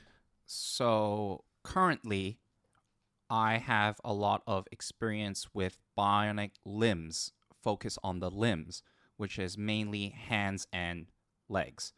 The prosthetic knee have bionic parts that are very easily replicable and adjustable such that a normal walking gait is pretty feasible. Of course, you can say, like, is it exactly the same like in Cyberpunk 2077? Hell no. But enough that someone could walk very well, especially with the most state-of-the-art stuff currently available, and you wouldn't be able to tell the difference. At least, like, if they were to wear long pants. The hands, on the other hand, are very difficult and pretty impossible because currently, while you can do different grips and you can do different sort of power output, it's flexibilities as well, right? It is, flexibility as well, and minute hand gestures and motions. Those are very hard to replicate, if not impossible, given the current technological advances. However, it is very difficult to sort of explain this to someone who, when they hear bionic limbs, they go crazy and think of the pie in the sky, futuristic sci-fi Blade Runner stuff.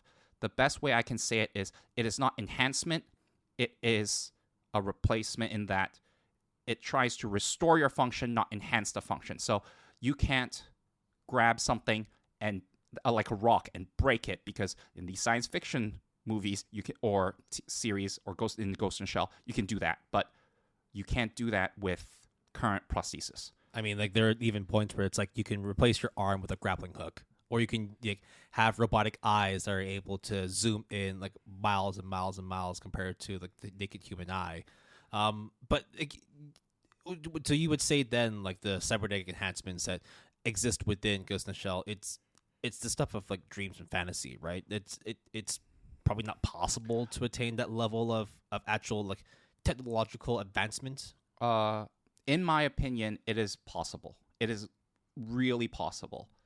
The problem is, how long would we have to wait for that to be possible? And then when you add in the ethical dilemmas and the various ways you can exploit that system, which actually Ghost in the Shell tackles very, very in-depth and very, very intricately, because one of the more common philosophies that are in Ghost in the Shell is when you get Makoto and her gang. I hate to say it, it's Motoko.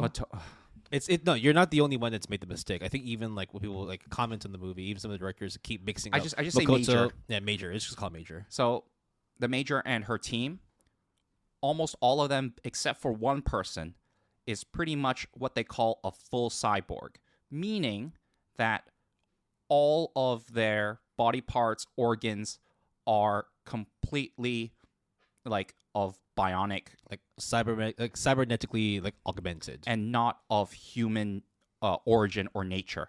And then, especially with the Major, she has this sort of struggle with, well, when my whole body is not human, what actually still makes me human? And am I still considered a human?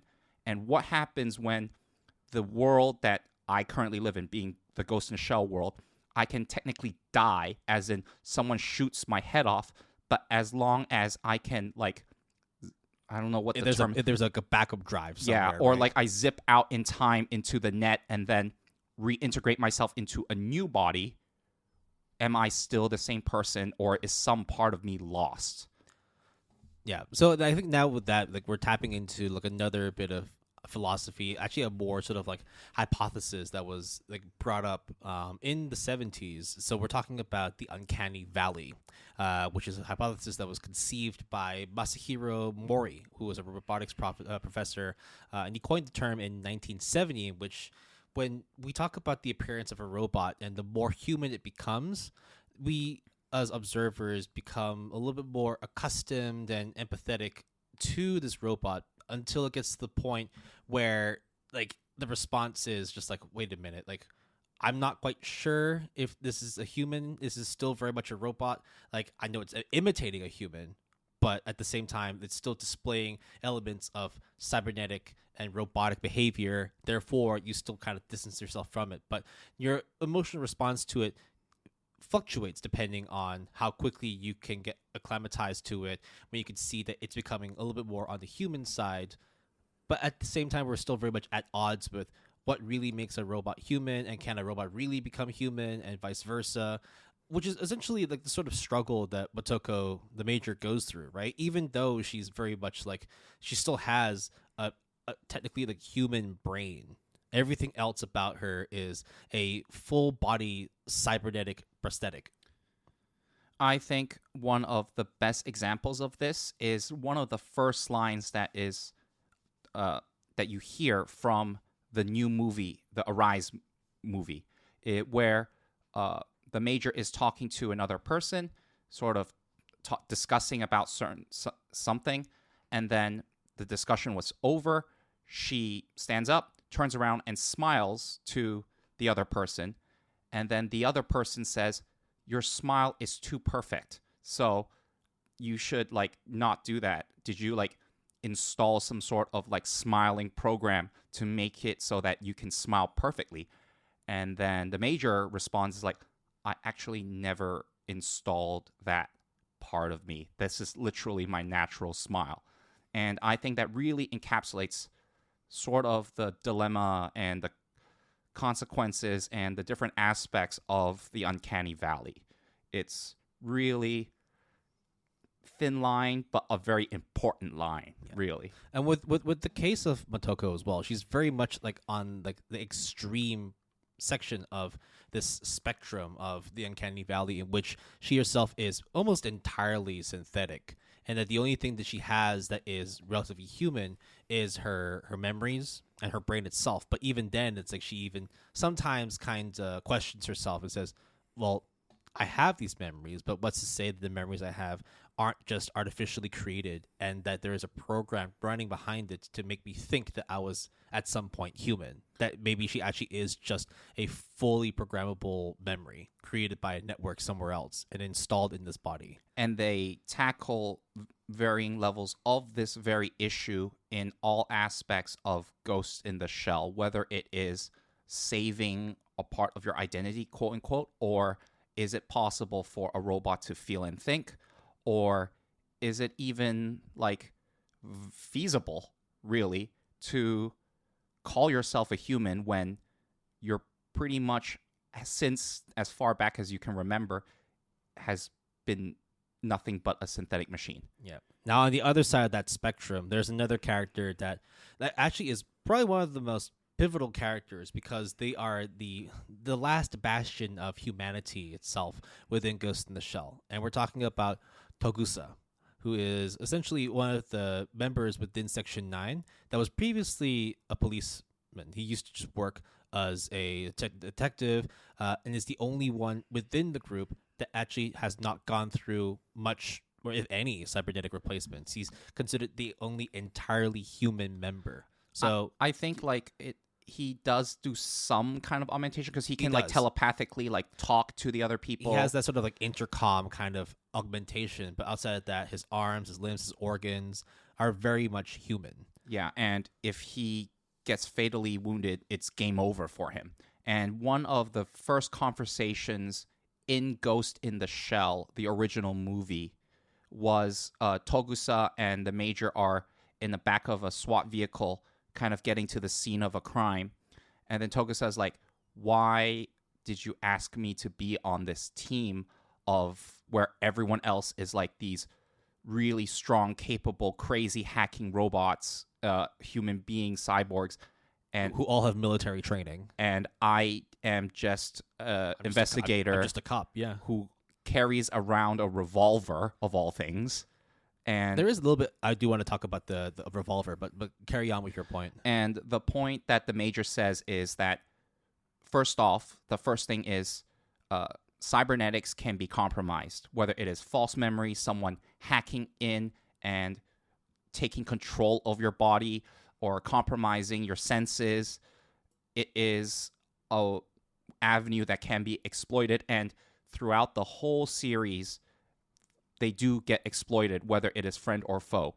But Togusa is kept sort of like, I wouldn't say as like a failsafe, but it is kind of like, because you are as human as can be with minimal cybernetics in you, if any, really, you are the least able to be compromised or taken advantage of. Furthermore, you are the moral compass, because you are actually like the good guy, so to speak, whereas all of us are just mercenaries, kind of machines almost, to do and execute things on behalf of our mission. Yeah, like Togusa essentially was brought on to Section 9 because he's essentially the final reminder of true humanity. Like literally, he is the only one that kind of like falls on emotions and belief, like more moral beliefs, compared to the other members who are more driven by logical process,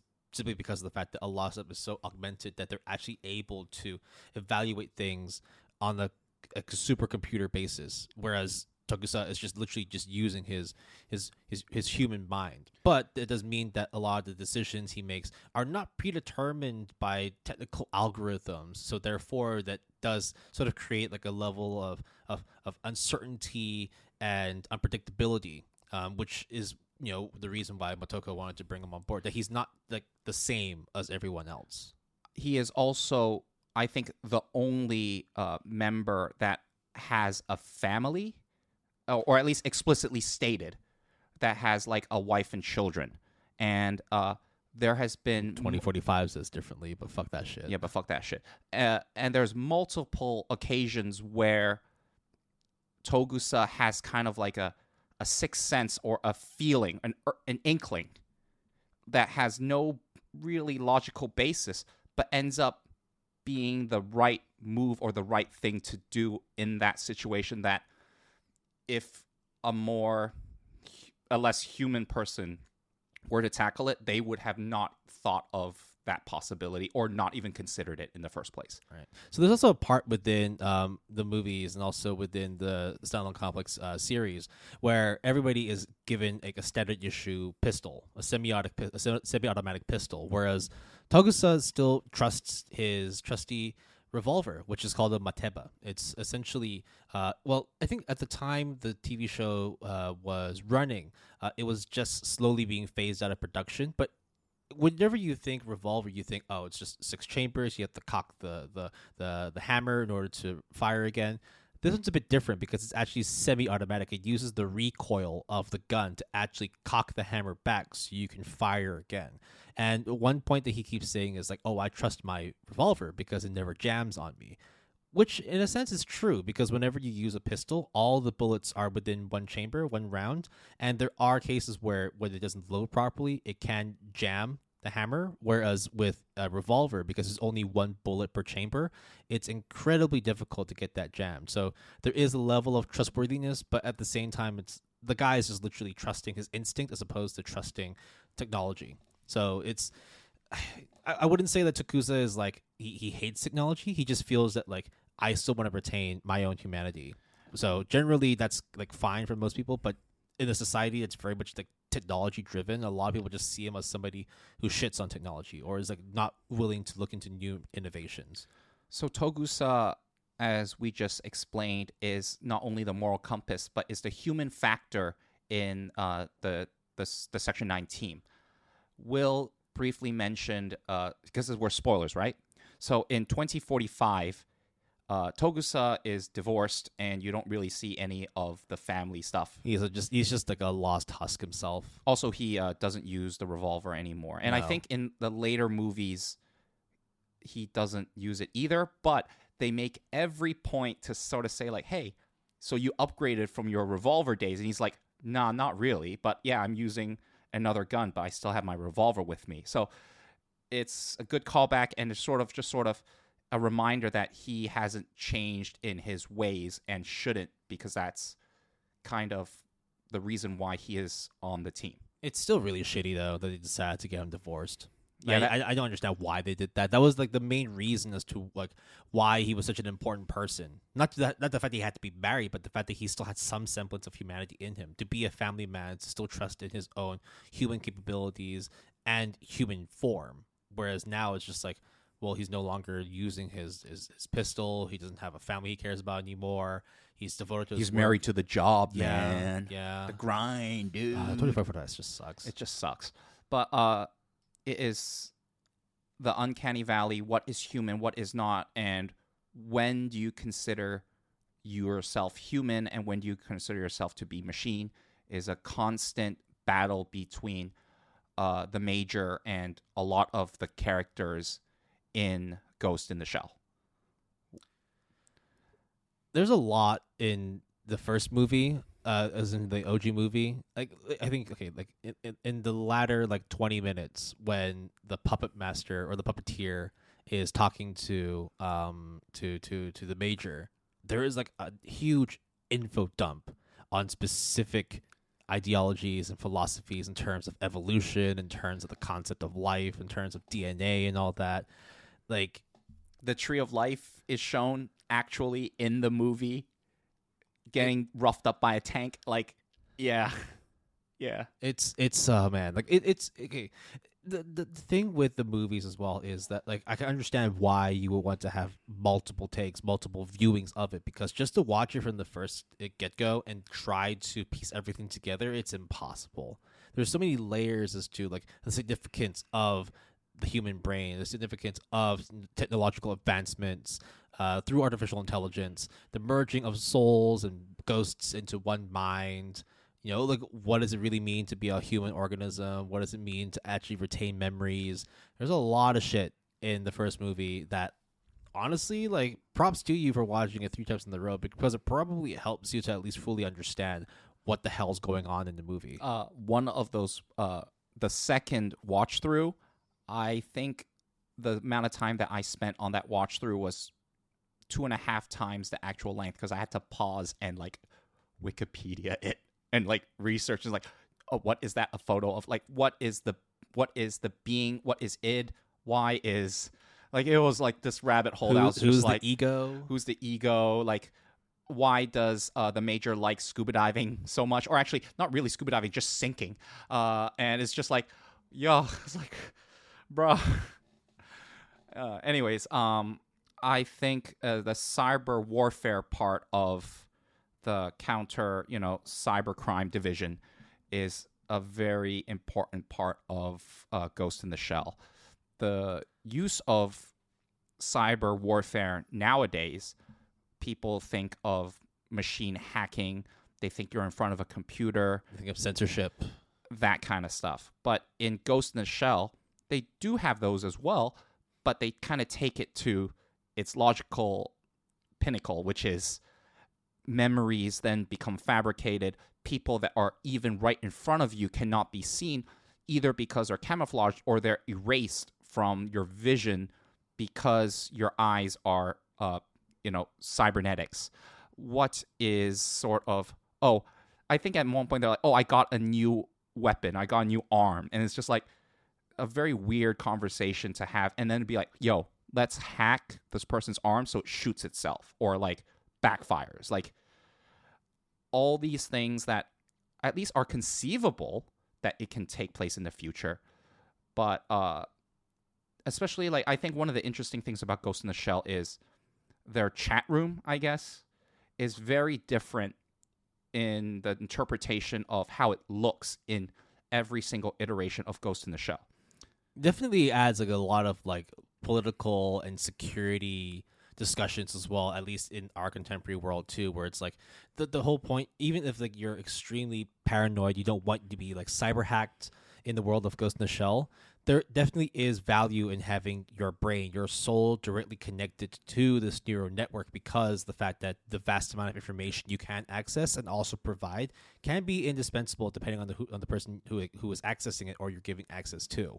So like that's why if you just even look at like today's world, the fact that there's so many levels of encryption that goes into like Apple IDs, like if you want to try and crack someone's Apple phone open, like it's nigh on impossible. And therefore it's like you could see that when it comes to like the conflicts of being able to access information, being able to freely enter the network, it's actually not that different from what we're experiencing now.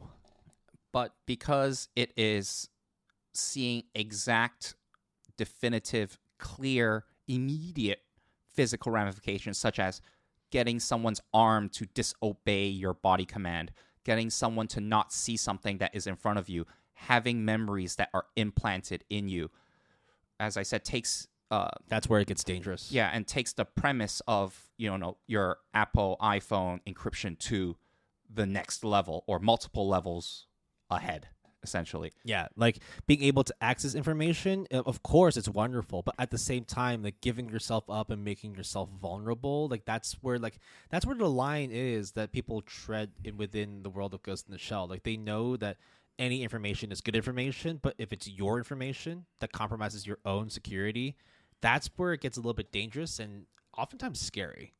Right, like it plays out itself in the real world too. The last thing I want is for people to know a lot about me online, but at the same time, if I was, for example, an investigator or I was trying to crack and solve a mystery, if I was able to go into a network and be able to access that information, boy, my job would be so much easier. But it's scary to think about the fact that you can. We're in an age now where it's actually quite easy if you have the right tools and the right skills to be able to get whatever you want. Yes.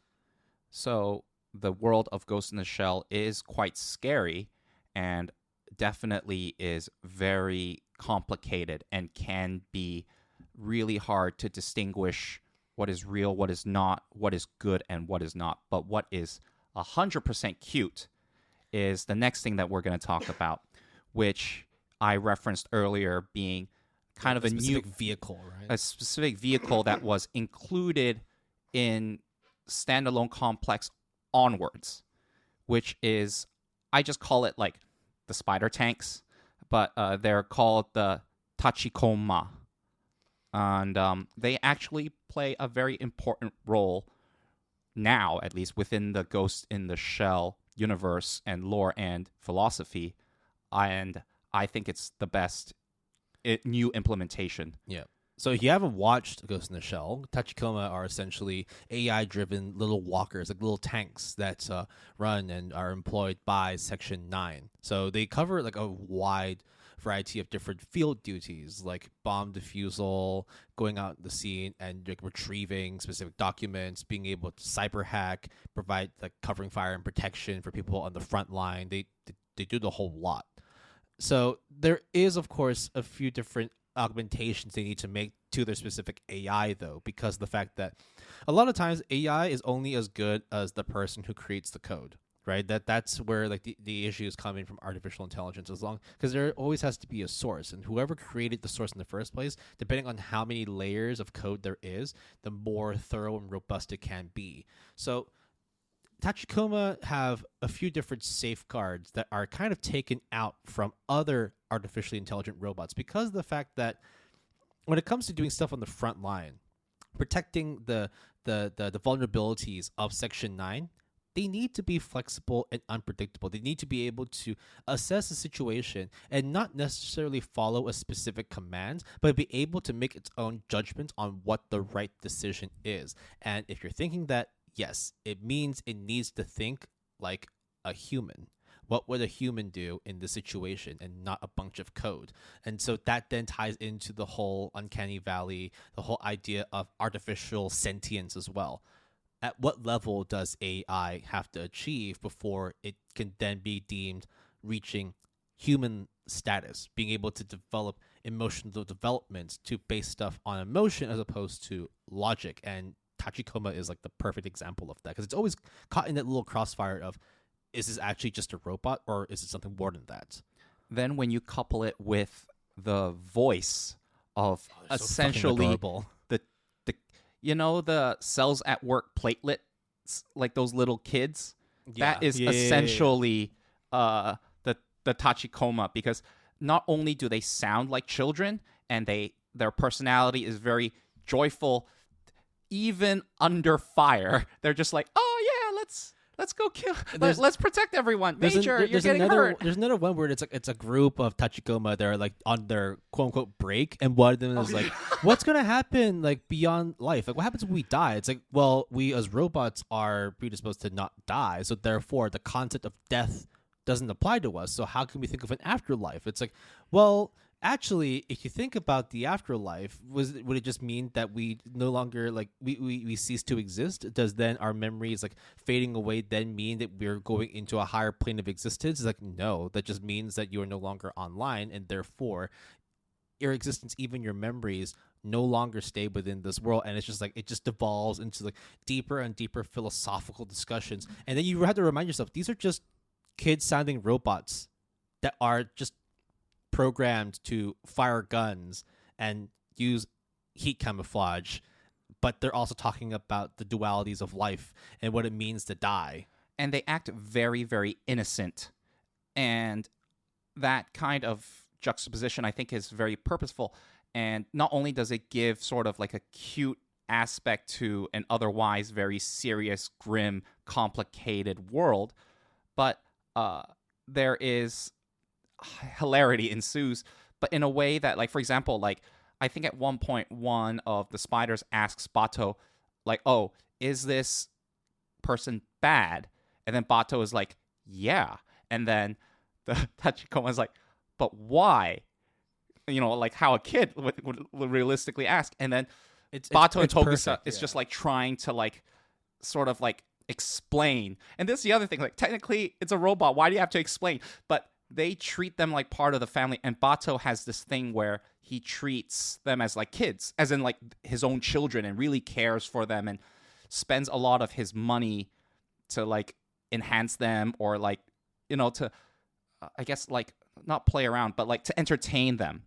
And they in turn are very loyal and really funny. They are a very smart and wonderful addition to the world of Ghost in the Shell, because like, whilst you have like Motoko and you have Bato and you have all the other members of Section 9 who are like fully augmented to the point where like they are essentially cyborgs, but they still retain a human exterior, the Tachikoma just plain up look like tanks. They just look like robots. Like they're like bipedal, like quadrupedal tanks with arms. So they look nothing like a human being. But the things they ask are actually very more like, there's nothing more representative of the question, what is the meaning of life? And then you look at this little blue robot that talks like a child, and like, this is what's asking me what the meaning of life is.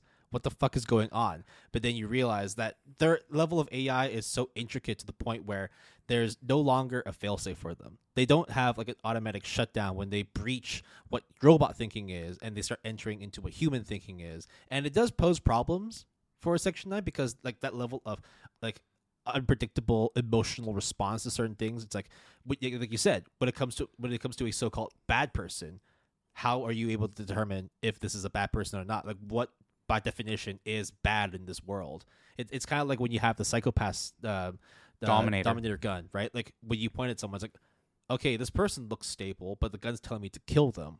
Why? And it opens up so many questions as to like the reason for existing, like how the outlook on life is a lot more complex than what it seems to be, and it's a child robot asking you these questions. I think another part, the least human thing is asking the most human questions.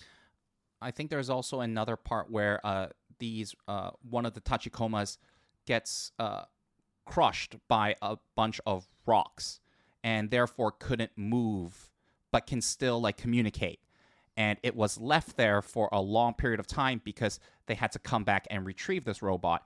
And then because they were off the network, when this Tachikoma was they then pretty much are. Yeah, got taken back to headquarters, they're like, oh, what did I miss?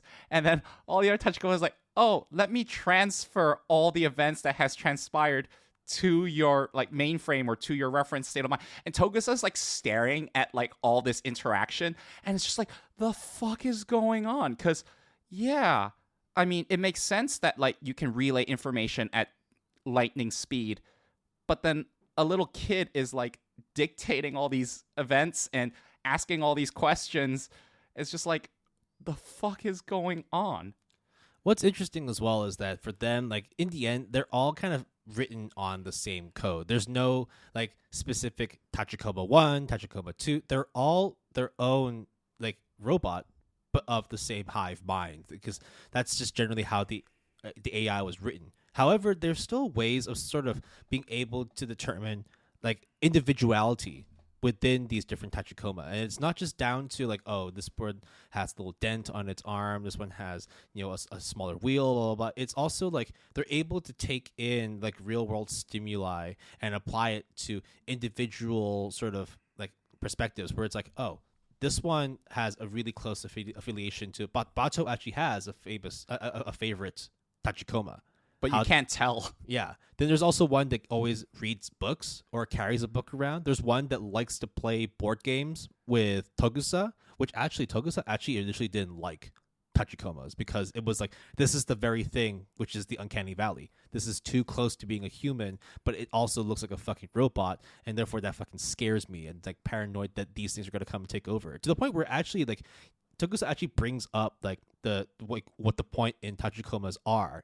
And Section 9 are like, what the fuck is wrong with you? These guys are our teammates. You owe them an apology. And for the longest time, he's just like, why do I need to apologize? What are you guys talking about? They're fucking robots. They don't have feelings. Why am I supposed to apologize to them? And then immediately they like scurry away like children. It's like, it's so weird. I think like okay, look, there's no denying that when we talk about Ghost in the Shell, that the most like most important character, the one that is the most visible, is always going to be the major.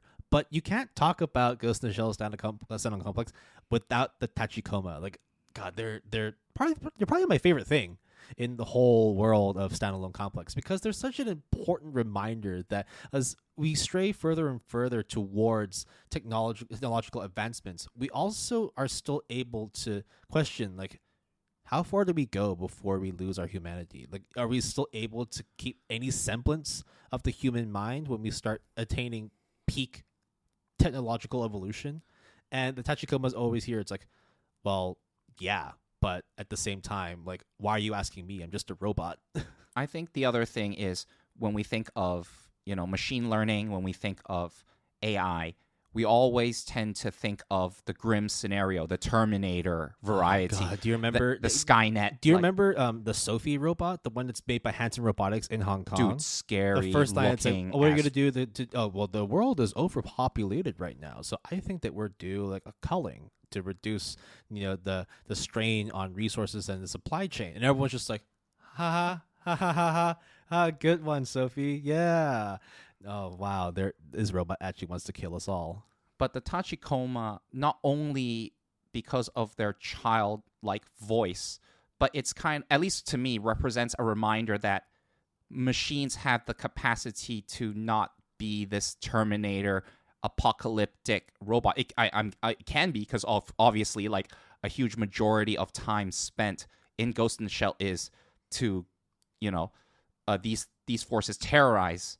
Not to mention Tachikomas also have like rail guns and heat-seeking rockets on them, so like they have the full capability of fucking wiping out mankind. But they're also like the depiction of innocence as well. Like they literally just like ask questions that any inquisitive person would want answers to. Like even like the hardest questions, they'd be like, what is the meaning of life?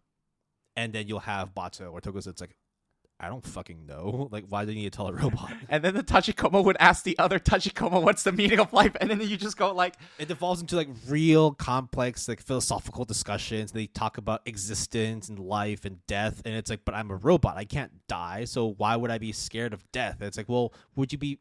I would miss you if you were to die. It's like, but I can't die. Then it's like, but then like I can't talk to you. It's like, but I am you. It's like, oh, wait a minute. Yeah, so... I said several times already, the Tachikoma is not only a welcomed implementation that was not in the original Ghost in the Shell, but I cannot see a world where they don't exist going forward, because they not only provide some comedic element, but the innocence actually plays a very profound role, not only within Section 9, but within Ghost in the Shell inside the cyberpunk genre in general. So... it's just, they're great. Yeah, who would have thought that like a cute little blue robot tank would be like the main point of discussion as to that the extent of humanity within Ghost in the Shell. Like, it's very overlooked. Like you just look at them as cute robots who just talk shit, but at the same time, when you actually hear what they say and then you think about the questions, like you're sitting and thinking, you got the thinking man pose, like on your head on your chin, and you're just wondering, yeah. What does it mean to die if your memories still exist in the planes of existence here? And there are elements where they don't have pain receptors or pain programs. Oh, but they'll still say "ouch" whenever they get exactly. So it's just like when you hear that, you're just like, wait a minute, like what? And it's just a very good and interesting dynamic and addition. It's great. Having like a pet Tachikoma would be pretty awesome, but it'll also be kind of terrifying too when it starts talking to you about the dualities of life. And won't let you sleep. I just want to play fetch with you, man. Like, we're playing checkers right now. Don't ask me these questions. Wait, where did you go? Oh, I hit you because you just camouflaged. Oh, God. Here we go. Yeah. Why is the sky blue? Why is the sky blue? Why? Oh, God. Why is the sea blue but water see-through? Oh God! Oh no, Will, it's not happening. It's not happening. Yeah, I think it goes without saying that, and we've been spending the last hour talking about it too. That there are so many layers of philosophy and technological like sort of discussions that go into Stanley Complex that a 2-hour podcast episode really isn't going to cover all of them. But I think that if we were to go further into each level of theme, each level of philosophy, that it starts to, I guess, detract from the overall enjoyment of the show. Like, it is good to be able to keep in mind the core concepts that generate discussion, that generate arguments about what Ghost in the Shell represents. And I think that is literally just supposed to be like a metaphor on how we see life in the current world. You would agree, right, that the 1995 Ghost in the Shell was produced way ahead of its time. Yes.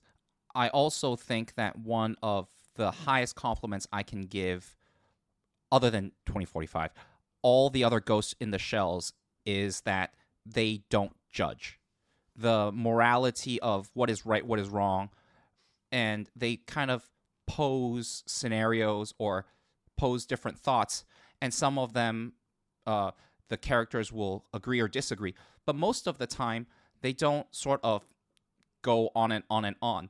they pose it, they give some sort of bread trail for you to go down if you want to, and go down that rabbit hole if you want to. And trust me, I've gone down those rabbit holes numerous times. It goes pretty deep, but it is allows you to think about it and ponder. And if you choose to ponder more, there are plenty of opportunities and avenues to do so. But if you choose to just enjoy, for example, the action scenes from Standalone Complex and Arise, then you don't have to embrace the philosophies that strongly. If you want to just consider the Tachikomas as just cute mascots, you have every right and the freedom to do so without losing too much of or even necessarily having to boggle your mind with all these crazy philosophical quandaries and dilemmas. It doesn't insult or offend the viewers to think a certain way or not. And I think that's the thing that I really like about Ghost in the Shell. Yeah, really. there's definitely multiple ways of appreciating Ghost in the Shell. You can appreciate it from an acoustic level in terms of the music. You can appreciate it from a visual perspective in terms of the animation and the character design, the philosophies in terms of the discussions and arguments that are generated from the themes of Ghost in the Shell. But overall, like, there is definitely something that you can take away from it on a positive level, unless you're talking about Ghost in the Shell SAC 2045. So, just to wrap up the discussion, it's quite clear how we rank every entry of Ghost in the Shell, but we will go over them just to sort of give you an indication of how you should go about Ghost in the Shell, or you can just take a deep dive and immerse yourself however you want. But this is just sort of like a general guideline of what should be checked out and what should be avoided. So, in terms of the 7 properties, I have ranked them 1 to 7, with 1 being the most, like, my favorite. Ghost in the Shell, the 1995 original movie, Standalone Complex, which also includes Second Gig, Solid State Society as number 3. Number 4 is the Arise movie, also known as Ghost in the Shell: the new movie. Then there is Ghost in the Shell Arise. I would also put Ghost in the Shell Arise Altered Architecture as like the same, because they actually don't, other than like the new inclusion, they don't add that much difference. Then second last at number 6 is Ghost in the Shell 2 Innocence, or known as Innocence. And of course, the last one is Ghost in the Shell: SAC _ 2045. I would have the same rankings through from 3 to 7.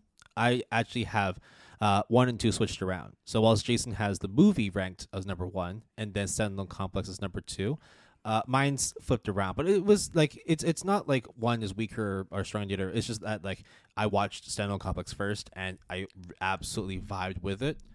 Like we said, you can go either way. I'm heavily biased, so I'm fully aware of that. I will also agree with Will in that if you have not really consumed any Ghost in the Shell and you don't know where to start, I actually will not recommend the original movie first. I think Standalone Complex is the best entry point going in, because not only does it give you a bit of action and philosophy, and all the characters are introduced in all its greatness and glory, and also you get the Tachikomas. It's just like this good, amazing show on its own. But when you add in the fact it is Ghost in the Shell, it is a cyberpunk, it's near and dear, and in many ways, like, perfect.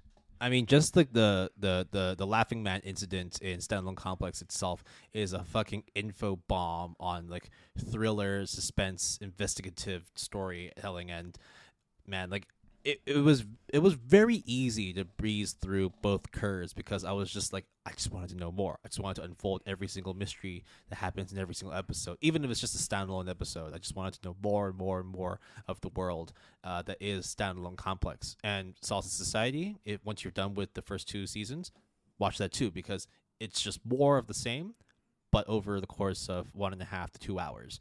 Ghost in the Shell, I think, as Jason, if Standalone Complex itself was the cliff notes, the abstract to a research paper, Ghost in the Shell is the content itself, which deep dives into the philosophies of Ghost in the Shell. and it's like a whole different perspective on how to appreciate Ghost in the Shell, but nonetheless very enjoyable.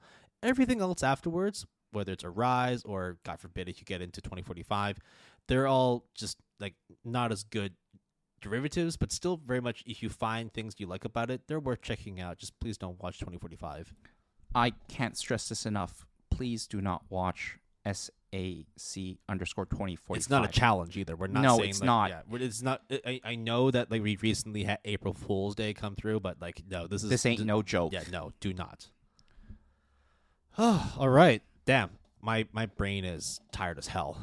Yeah, me too. Yeah, but like that is just the dense and heaviness of the content of Ghost in the Shell. So we do hope that everybody checks out Standalone Complex. Eventually, go out and check out the movie, or if you want to check the movie first out, be my guest.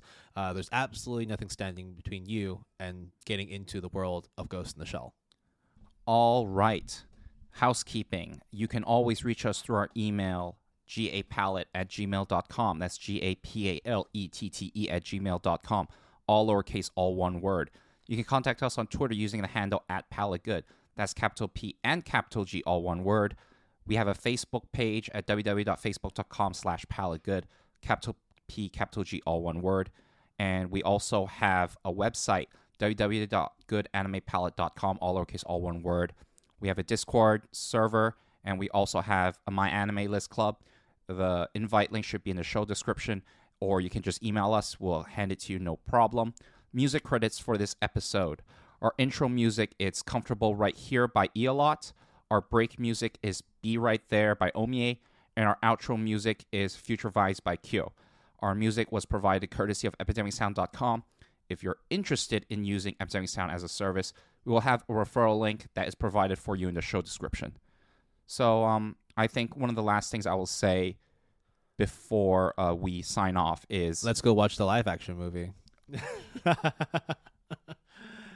Scarlett's a good actress, right?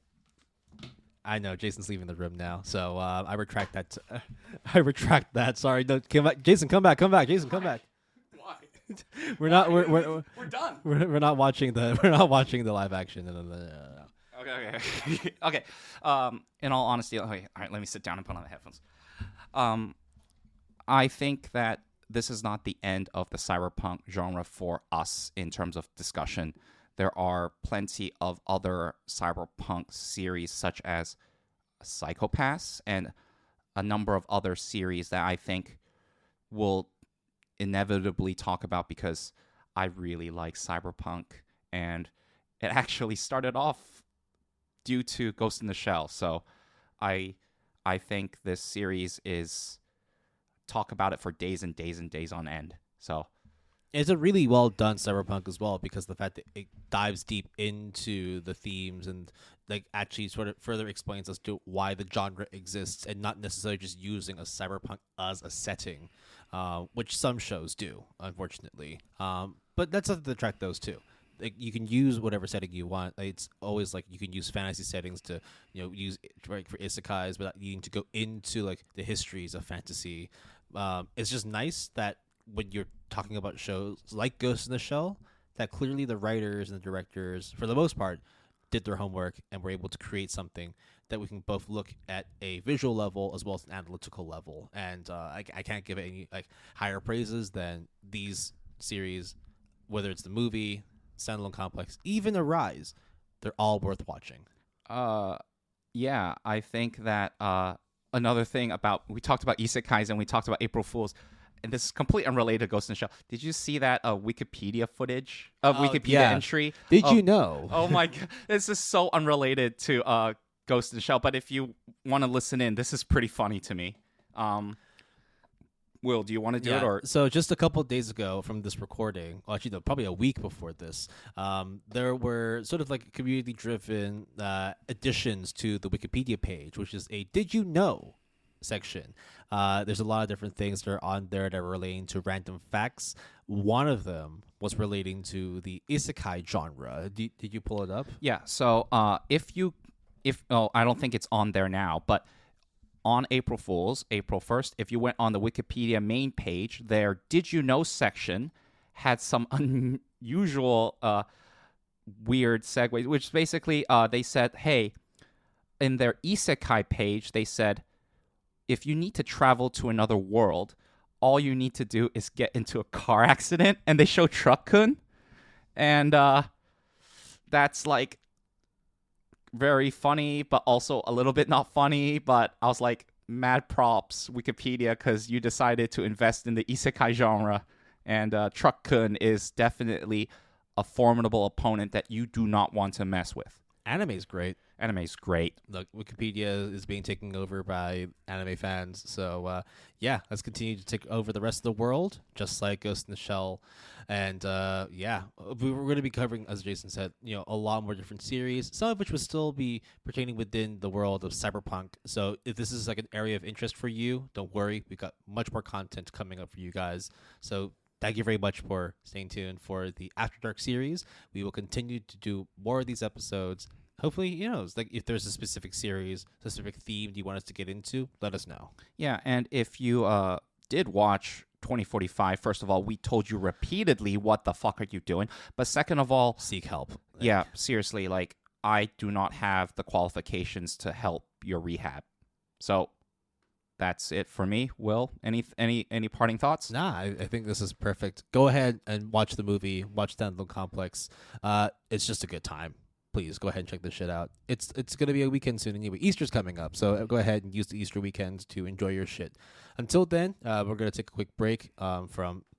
Dude, we've been watching so much anime, so we need to have a and digital it's not detox. over. There's just new stuff every day. Right. Well, we're going to take a quick digital detox. Wait, can I just insert, like, all of anime in my mind? What you could do is you can create a ghost copy, and using ghost number 2 of Jason, have that person watch all of the anime you can, and then you can have them transfer cybernetically the memories of each anime to your brain. Wait, but then which of us is the real Jason, and which of us is... Well, what do you mean real Jason? Isn't that other Jason also Jason if it's an exact copy of you?